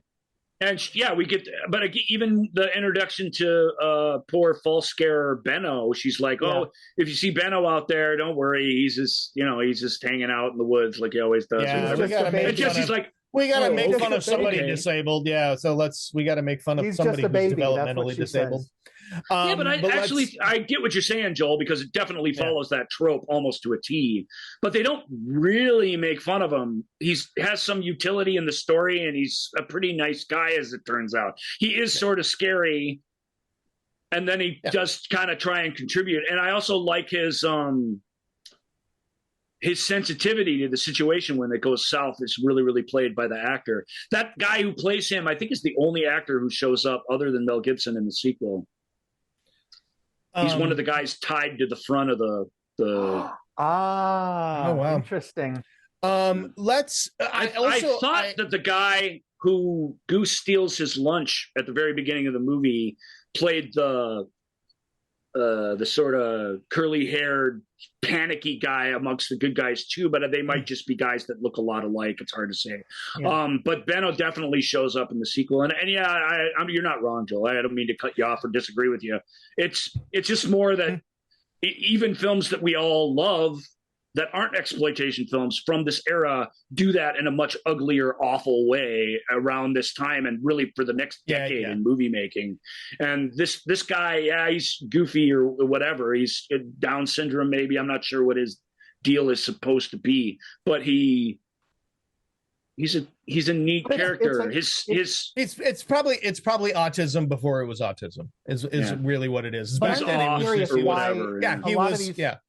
A lot of these weird little details, you wouldn't have had to do that. I'm just curious, what was Miller's choice for a lot of these different choices? Well, it gives him what he wants. You get the long stalking sequence throughout the woods on the long walk down to the beach, and then he does show up as prophesized, and he is a total innocent and would never hurt a fly, and you get the payoff and the relief of that. But that is a gag, which is dumb. Yeah. The part that I like about him is that when Mel runs off into the forest, he's like, all right, I'm going with the help. Like there's a lot going on with that character that, again, every time he's on screen, they give him something to do that's not the worst thing in the world, which is the only thing I'll say in defense of that's the other thing. Because it really is false scare by mentally disabled person. I mean, that's the key thing. That's why he exists. That's what I was gonna. That's another quibble I was gonna take with you, and you sort of mentioned it. Is that Aunt May's house is not near the beach? That is a long, crazy walk through a scary forest. Just to get to the beach. No, you even have some. Enjoy, and he's like la la la. She's like la la la. When we were kids, we used to go camping at Cass Lake. And Cass Lake's a really big lake that has a really long beach. Like you can go all the way out into the water and still have your feet touching the ground, like all the way out. It's crazy. But it's the same thing. The campsite is this huge long walk through the scary fairy tale evil woods to get down to it. And I always remember that walk vividly because you're on camping, you're spending your whole time at the beach basically, and you got to walk back. And we were walking back by ourselves, and you were kind of like, you always seem to show up at the campsite in some different spot than you left. Like it was disorienting and weird. And this absolutely has the evil walk through the. No, but it's by the beach. Yeah. It's walking distance from the beach. I guess technically it is within walking distance. You see these vistas from Aunt May's thing, like when Mel and Benno start to go back into the woods. There is nothing but land for miles. Yeah. Yeah, I get it. But you got to go down. You go down the forest to the lake. It's like, but that whole sequence, it was like, stalking Jesse is terrifying. Even when the false scare happens, there's no relief. Yeah, her down on the beach, playing catch with the dog and sunning herself, and the dog hears something and sort of walks away. She gathers her stuff and comes back. Obviously, the dog's doomed. We knew that as soon as they bought a dog. So the dog's like hanging from a tree that she runs into. Now it's real scare by dog carcass. But now she's terrified. And as you say, when they run up in the fracas, with Aunt May, and Aunt May, again, she's many things in this film, but this is the moment where she's, oh, it's okay. We'll make some tea and you had yourself a fright and whatever. Like, she doesn't get the seriousness of this the way Jesse does, or even the way Max does. Max leaving the scene, leaving them behind is a terrible decision. But I want to talk about the editing and the chase scene, because it's the way that he cuts it. You literally get 1 millisecond of a figure before it hides behind a tree. And he does it like 5 or 6 times, and it's terrifying. It's weird. Like, I told you, it mix and matches. It's what you said about how they're these clowns and they have these goofy personalities. We're about to have a scene like that in moments. And also when they need to be, they're these faceless, terrifying specters that are coming to get you. And this scene, as much as the chasing down the hot rod scene is that to a T. They're just... it doesn't matter what they are. It only matters that they're there and they mean you no good. It is really, really effective. Yeah. Yeah. And so Jesse, we get Aunt May. Aunt May shows up, saves the day. So, at least, very briefly, at least gives them a reprieve. But Jessie did what the movie does. She sits down on that couch and catches her breath and then realizes she just left her kid out there in the driveway. Yeah. Yep. Mel went off. They left the kid with them. They went inside and they just, for a moment in all the craziness, just like us, they forgot about the infant just sitting out there by the car.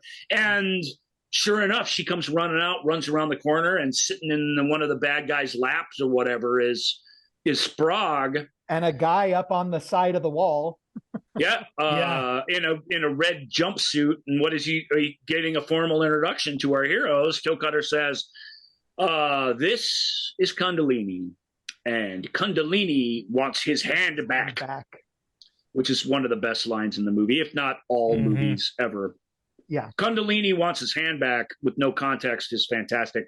With context, it's equally non sequitur worthy. It's just fantastic. And Kundalini's sitting there with he's been this joyful, happy guy, and he's kind of like, he's like a shell of his former self, which is kind of fun. But it's scary. Sprague's sitting there. They all got guns and stuff. Aunt May comes around the corner with the big double-barreled shotgun and threatens him, and then for a moment they get the kid back, but she can't shoot. It's one of those, she can't shoot them all, but she's like, yeah, but I'm going to shoot you or whatever. Like it holds them in place. Reaction. It's Toe Cutter's. Yeah, that was great. Jesse. It's. Like I say, there's nothing even happens in the scene. It's all humor and goofiness, except, like you say, you've seen that turn bad more than once in the film. I have vivid memories when I saw this as a young person, and this scene was always so, I don't know, unnerving, or I just was so upset by this sequence. I mean, and I think there's something, and I think we talked about this in the Ozploitation things, but there's something so foreign about Australia, the sounds and the looks and the feel of it, and having that with this midst of these kidnappers, and we've seen them do things. This whole sequence is, and more than that, we know that this is a movie. We know it's kind of like when you're watching a movie, like a disaster movie, where you're like, yeah, the teenage daughter's not going to get killed. You don't stop to think about that. You go along for the ride. That's why we watch movies. If you stop and think about that, then you're the one ruining everything for everybody. You don't. You just watch it. But this film, and you don't stop to think about it. But somewhere there's a voice inside you that knows this is the kind of movie where something horrible is going to happen here. They're not just going to. We're not going to get away clean out of this situation. This is not safe. It's not at all. And so that has the feel of the thing, even though it's written like I'm just clowning around with you. I even think Toe Cutter intends to scare her and clown around with her. I really kind of think this just turns like they all turn on a little thing. That's all it takes. And then it becomes this murderous chase, which again is shot. And it's just shot so well. This piece of really horrific violence that you don't really see anything, but the straight on, again, the anamorphic screen and the straight on shot of the road, straight on behind, straight on reverse, with her with a child in her arms and flip flops running down a highway where a person like her should absolutely not be. Aunt May firing off the weapon, Max hearing the gunfire and running to help, but he will not get there in time, and you know it. And they run her down, and the baby shoe and the ball bouncing down the highway by itself. It's all you need. This scene, more than enough. I love it's just horrific. I love that Aunt May is a badass. Like she really tries. But the last time before this week revisit, I was very moved and very upset by Jesse and Sproggs, what happened. Like I've seen this movie dozens of times, and I just broke down crying. I'm like, this is horrendous. And I think that's me just getting older. There's certain things that I can't really tolerate very well, right. Violence-wise in films. Like some of my favorites, I'm like, yeah, I'll pass. I can't. And I think this is one of them, even though Monday I made it through, but it's like, God, this is something so primally upsetting about this.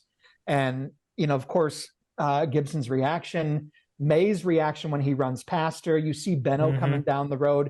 It's just this amazing sense of complete chaos and insanity of what has just happened. And it's so difficult. Something unthinkable has happened in the reactions. May's reaction and Mel's taking note of it, however briefly, as he's coming around the corner. And you see him react, but you see it in the long shot. They don't get up close on him or her or anything. You see it all, but physically you feel it. It's the same thing. It's not showing us something so grotesque. It's leaving it to our imagination. We know how bad it is. Feel it all the more because of it. Dude, this whole sequence is just so wrong. Yep. I hate it. And so for the first time, we see the titular Mad Max.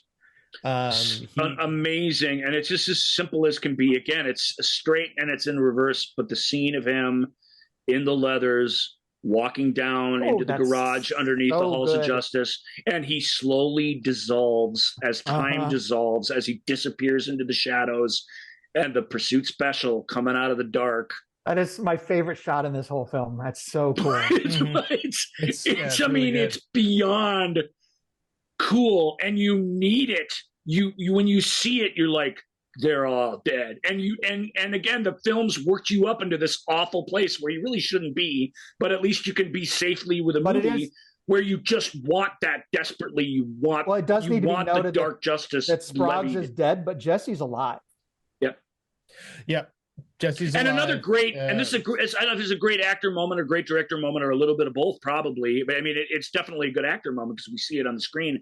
But when you overhear the conversation between the doctors, is like, just tell him, I don't know, tell him she's going to be fine. Tell him she's going to be fine, and tell him it's all going to be okay. And if he wants to talk to me, he can. And the camera zooms out, and you see that he's right on the other side of the door, hearing it, and he looks horrified, sort of, but he already has that look on his face that's scarier, which is, I'm not a person anymore. Like I'm shell-shocked by this rather than I'm sad about this like I just was. I've changed. This is the moment where I where I lose my humanity and change and become an avenging angel. Yeah. And it's powerful. Yeah, it's good that we rolled it back a little bit to talk about that, because same as the Goose scene, is she's still there, kind of. They highly imply in their conversation that she's not going to make it. Whereas with Goose, they're just kind of like, well, and then they tell her, just lie to him so that we don't have a big scene. Like, maybe that's not his motivation, but I don't know why there'd be any other reason to tell them the opposite of what they think. Like, it's cold and awful, and that he has to hear it that way. Well, and that he's hanging out hoping to hear anything but that. But that's, I think, part of the world that they've created, like that coldness. There's not a... You see the tow trucks at the very beginning. I didn't mention, this is one of my favorite things about it. When they hear that there's a high-speed chase going on, the guys come running out into the tow trucks. Tow trucks, yep. To go out and make a buck, because this is what they do. They just wait for this madness to happen, and then they survive on it because it's all anybody cares about anymore. It's the thing that drives the economy. That origin of what the story was lives on throughout in that way, in a really cool way. This movie, I use the term brutal a lot, but this movie is just brutal. I mean, it wasn't necessarily a pleasing thing to revisit this. I love it. I love the film. I love the action is bar none, just the best until you do Road Warrior. But it's, Right. I don't know. I'm getting sensitive in my old age. Yep. This is hard. Well, let's hunt down the bad guys and put a tag on this. Then that's all we have left to do. Yep. And but what's, so obviously that okay, Toe Cutter and his gang, they're done for. Max is, Max is gonna, now Max doesn't come away unscathed. No. He does he gets shot in the leg. There's a Well, we'll talk about the gang motorcycle chase. Yeah. First, he goes back to the guy who the guy at the shop with the tire. The business. Yeah, that guy. And he basically tortures him and suggests he's going to kill him if he doesn't tell him who was there during the attack. Yeah. Because he hasn't seen anything. He didn't see her exchange with him at the beach. He didn't see anything that happened at the farmhouse, so he has no idea, but he does. I mean, he knows, but he wants to know. And he gets him to confess, first by lowering a car on top of him that he's working on underneath, and then by basically implying he's going to leave the information or his brains on the pavement, and hunts down this other motorcycle gang with a couple of incredible stunts, one that went wrong that's captured on film. The guys flying off the bridge into the river and stuff is all done well, but these two guys slide off their bikes on the ridge over the river, and the one guy on his bike's kind of doing exactly what it's supposed to do, but the other guy's bike's speeding faster, and it rolls up behind him and smacks him in the back of the head. It's rough. It's, you can it was not supposed to happen, and there it is, one of those moments where he's got his helmet on, and I guess he was perfectly fine, but it's way uglier a thing than they were planning or that they expected to show or be able to show. It's not a stunt that you would ever plan to be that way. Yes, because it's all done in one shot. It would. I don't know that it would meet union rules. Yeah. To say the least. So there's the bulk of the faceless gang taken out. Then Johnny makes a phone call. Pretty cool scene. Johnny makes a phone call, and Max approaches him in this car. And again, the speed of the car, where we see the gear shift with the nitro switch. If you're into leather and car fetishes, here you go. And you got a little bit at the beginning. You've gotten a little, donut sprinkle of it throughout, but this is it. That him chasing those guys down and just mercilessly running them over is fantastic. But he pulls up, and Johnny's playing dead out in the field. Yep. And so he gets out of the car. Once he's out of the car, I mean, he's still a badass, but he's just another guy really at that point. And what do they do to them? They run him down, right? They shoot his leg, and First they shoot his leg so that he's incapacitated. Then they run over his arm. As he's reaching for the sawed-off shotgun. There's a deleted scene where he creates the iconic shot-off shotgun. Oh, okay. I don't know why then he they gets didn't. Bubba. I don't know why they didn't include that in the film, but because it's so cool. But then, Max shoots Bubba off, as the motorcycle's heading towards him. Let's not dismiss Bubba too quickly. I know you're trying to get to the end because we're going over time, but Bubba's my favorite. I want to talk about him for a second. So, because first of all, he's the one who could have killed him, shot him, Toe Cutter shot him, but could have killed him, runs over his arm instead. And what does Toe Cutter say to him when they come together further down the road? He says, "Quit toying, Bubba. Take care of him. This guy's effing dangerous." And he flips up the reflective visor. I know what I'm doing. Flips it down, goes off. And of course, this sawed-off shotgun gets a lot of play in the Mad Max films, but it really is mostly used to trick, cajole, and threaten people. It only really ever kills two people, but one of the people it kills in extremely satisfying fashion is Bubba Zanetti. Yeah. Bubba revs up, makes a big deal on his bike, does the whole, motorcycle murder foreplay thing, then comes zooming at him again, and just in time, in his bad hand, he gets that shotgun, and boom, and Bubba's body just goes flying off the back of this motorcycle. I don't know how they did it with wires or something. It's a fantastic stunt. Those double-barreled shotguns, we see lots of gun violence in these movies, but only a few movies does it really show what scattershot really does to a person. It really does take you away from where you were. It doesn't just fill you with holes. It throws you back out of the world of the living, and that's what happens here. And then we see the reverse where the bike wipes out, and then the greatest thing ever that a villain's ever done in a movie, as Max gets up on his shot leg with his gimpy arm, with the shotgun, with one more shot in it and in his hand, and just starts dragging himself towards Toe Cutter with only vengeance on his heart. And Toe Cutter does what? He goes like a cat. Well, meanwhile, who didn't get its dinner on time. He hisses at him. Yeah, he knows he's effed. We all know he's effed. The tide has turned. Even though this Johnny gets up from playing, he's like, I'm getting out of here. He abandons his guy. It's fantastic. And then the mano a mano, the motorcycle versus pursuit special chase. Well, awesome. we get the patented Miller eyeball bulge here, which I adore. And we get, if you look closely, back on TV, I never noticed this, but on widescreen Blu-ray, you will see it. The truck driver who loaned his tanker truck for the 2 sequences was terrified that the accident was going to ruin his truck beyond being able to be repaired. So there's like a shield of plywood that's painted like the front of a truck. That is what he actually runs into when the motorcycle gets obliterated. So go back and check that out. It's every time you see that tanker, it's on there. Like even in the scenes where there isn't a crash, you can see there's just this big panel in front that's painted one-dimensionally or two-dimensionally to match the front of the truck. And it's very funny when you know the story where the trucker's like, yeah, you can have the truck, but you're going to do what with it?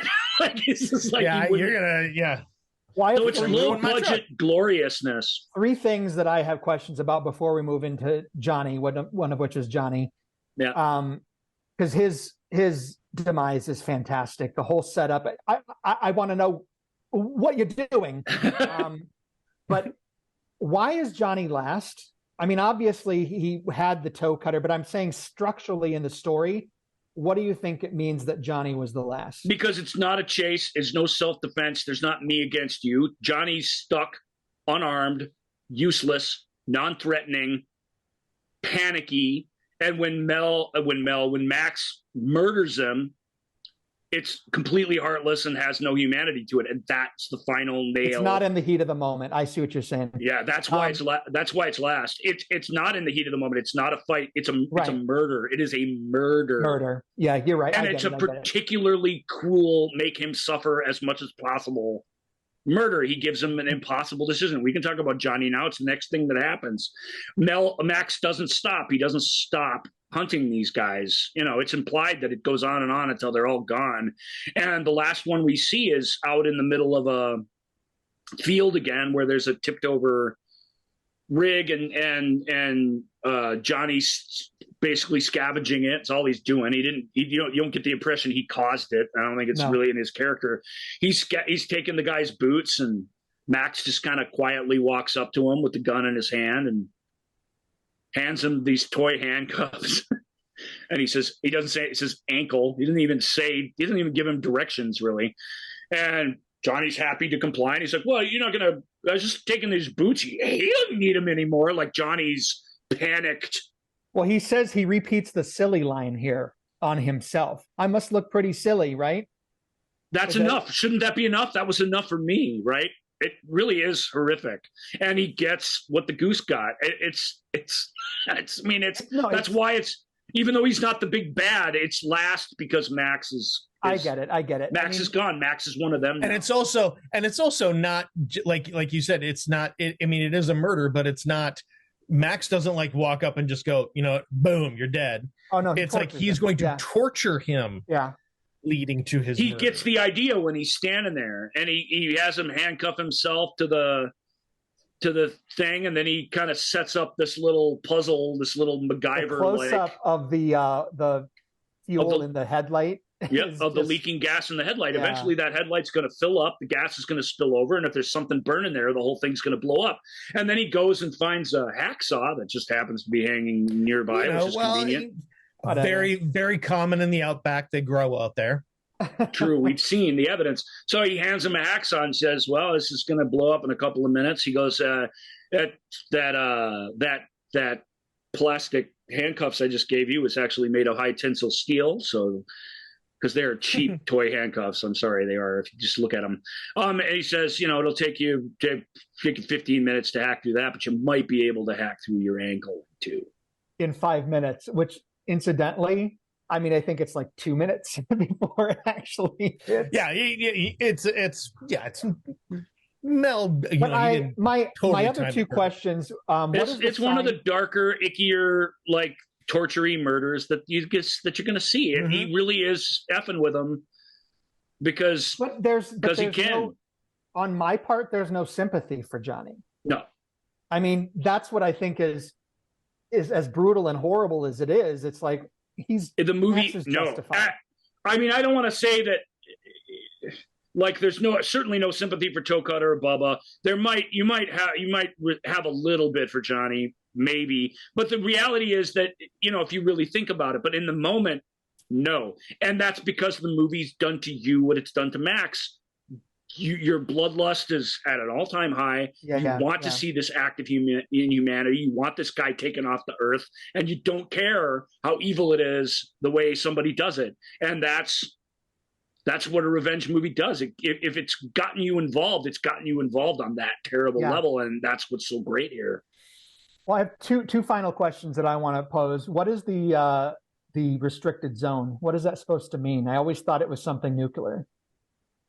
I always thought too, because I always thought Mad Max supposedly happened after the war. They just didn't have the resources to really show you a post-apocalypse. But it also, so I don't know. They don't tell you. But it also could just simply mean this is an unpatrolled, unmonitored area where people aren't allowed to be unless they're doing something wrong. Like, and it's a warning to pedestrians and travelers to not go there, or that if you go there at your own risk. That's more how I took it, but that's not an evidence. That's just my guess, Well, my last thing, I watched this with a buddy of mine on Monday. He'd never seen it, so I introduced him to it, and I wanted to bring this up because the revenge portion is literally 20 minutes of the last. Not even that. So it goes really quick because he found the film boring, which I'm like, that's sacrilege. But he's like, I loved the ending when it really got cooking. And I'm like, my question to you guys is, do you agree with that? Would you have liked more revenge and less setup? No. I agree. I'm just curious what you thought. I mean, and I get what he's saying. When you go back and watch something like this from 1979, I've always said, we talk about Star Wars on here as much as we talk about anything. And I've always said, people always say you should, people who say you should watch Star Wars in the order of the story. And I'm like, you absolutely shouldn't. There are two big reasons why. One reason is, all the reveals that are so awesome in the original Star Wars trilogy are ruined by the prequels, and they steal those moments from them in awful ways. Whereas in the prequels, they are used to good effect relatively. So don't do that. Don't rob yourself of the great moments in the great movies. But secondly, you're going to show a kid those prequels, which are constant alien fart jokes and absolute massive action that never slows down, and then you're going to watch like A New Hope and the arguing with the farmers and stuff. It's like, it makes it feel boring, and it would certainly make anybody who grew up on one generation's thing or not feel boring. So when you go back, there's that, there's nothing happening here. But no, there's not. It's a 90-minute movie. There's not a thing I would change about Mad Max, except if Toe Cutter and Knight Rider really had an argument before he went by, because this actually does make it like sadder and even more motivated. Like the whole revenge, like Joel said, I wish they'd have showed that or implied it somewhat, because the film's clever in that it does do complicated things like that whenever it can. I just think it's also simple in that it doesn't do complicated things when they're not necessary, if that makes any sense. But it makes sense. Remember, I mean, if the last thing you said to somebody that you cared about was something bad, and then they die, I mean, it actually does motivate you more, doesn't it?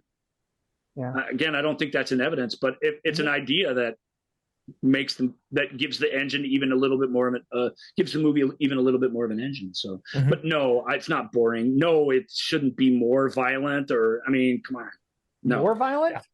Not only that, it's not boring. The bailing Johnny out of prison, all that stuff. None of that it's all fantastic. I agree. It's the most exciting bailing out of prison scene in a movie I've seen in a long time. In the last 50 years, at least. Yeah.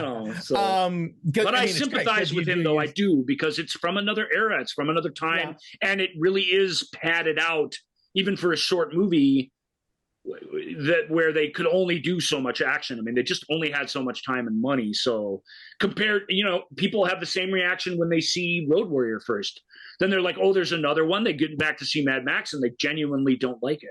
And that's crazy to me, but I get the disappointment coming from that action figure post-apocalyptic nightmare to a weird, quirky, dystopian revenge tale. Well, he's not seen Road Warrior. So when I revisit that will also be his first time. So I'm curious to see how that's going to go. It's boring. Mm-hmm. Who's this guy with the airplane? He's boring. I hate him. He doesn't do anything.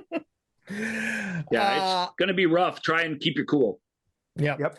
All right, kids. That is the first episode of Mad Max May, and we will be back next week to talk more about, we will be getting into another deep dive of, this time, Mad Max, The Road Warrior. You, of course, can reach out to us on social media, the Movie Show with Joel and Ryan page on Facebook. Engage with us there. And also you can find us on Instagram, kind of on TikTok whenever I get around to it. I've been busy. And then, but of course on you. And if you want to watch this, I mean, hey, we're good looking guys. We really are.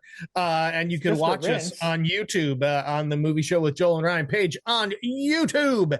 That is going to do it for us for this week, everybody. Thanks for joining us. Thank you, Michael. Great to see you. Hey, thank you.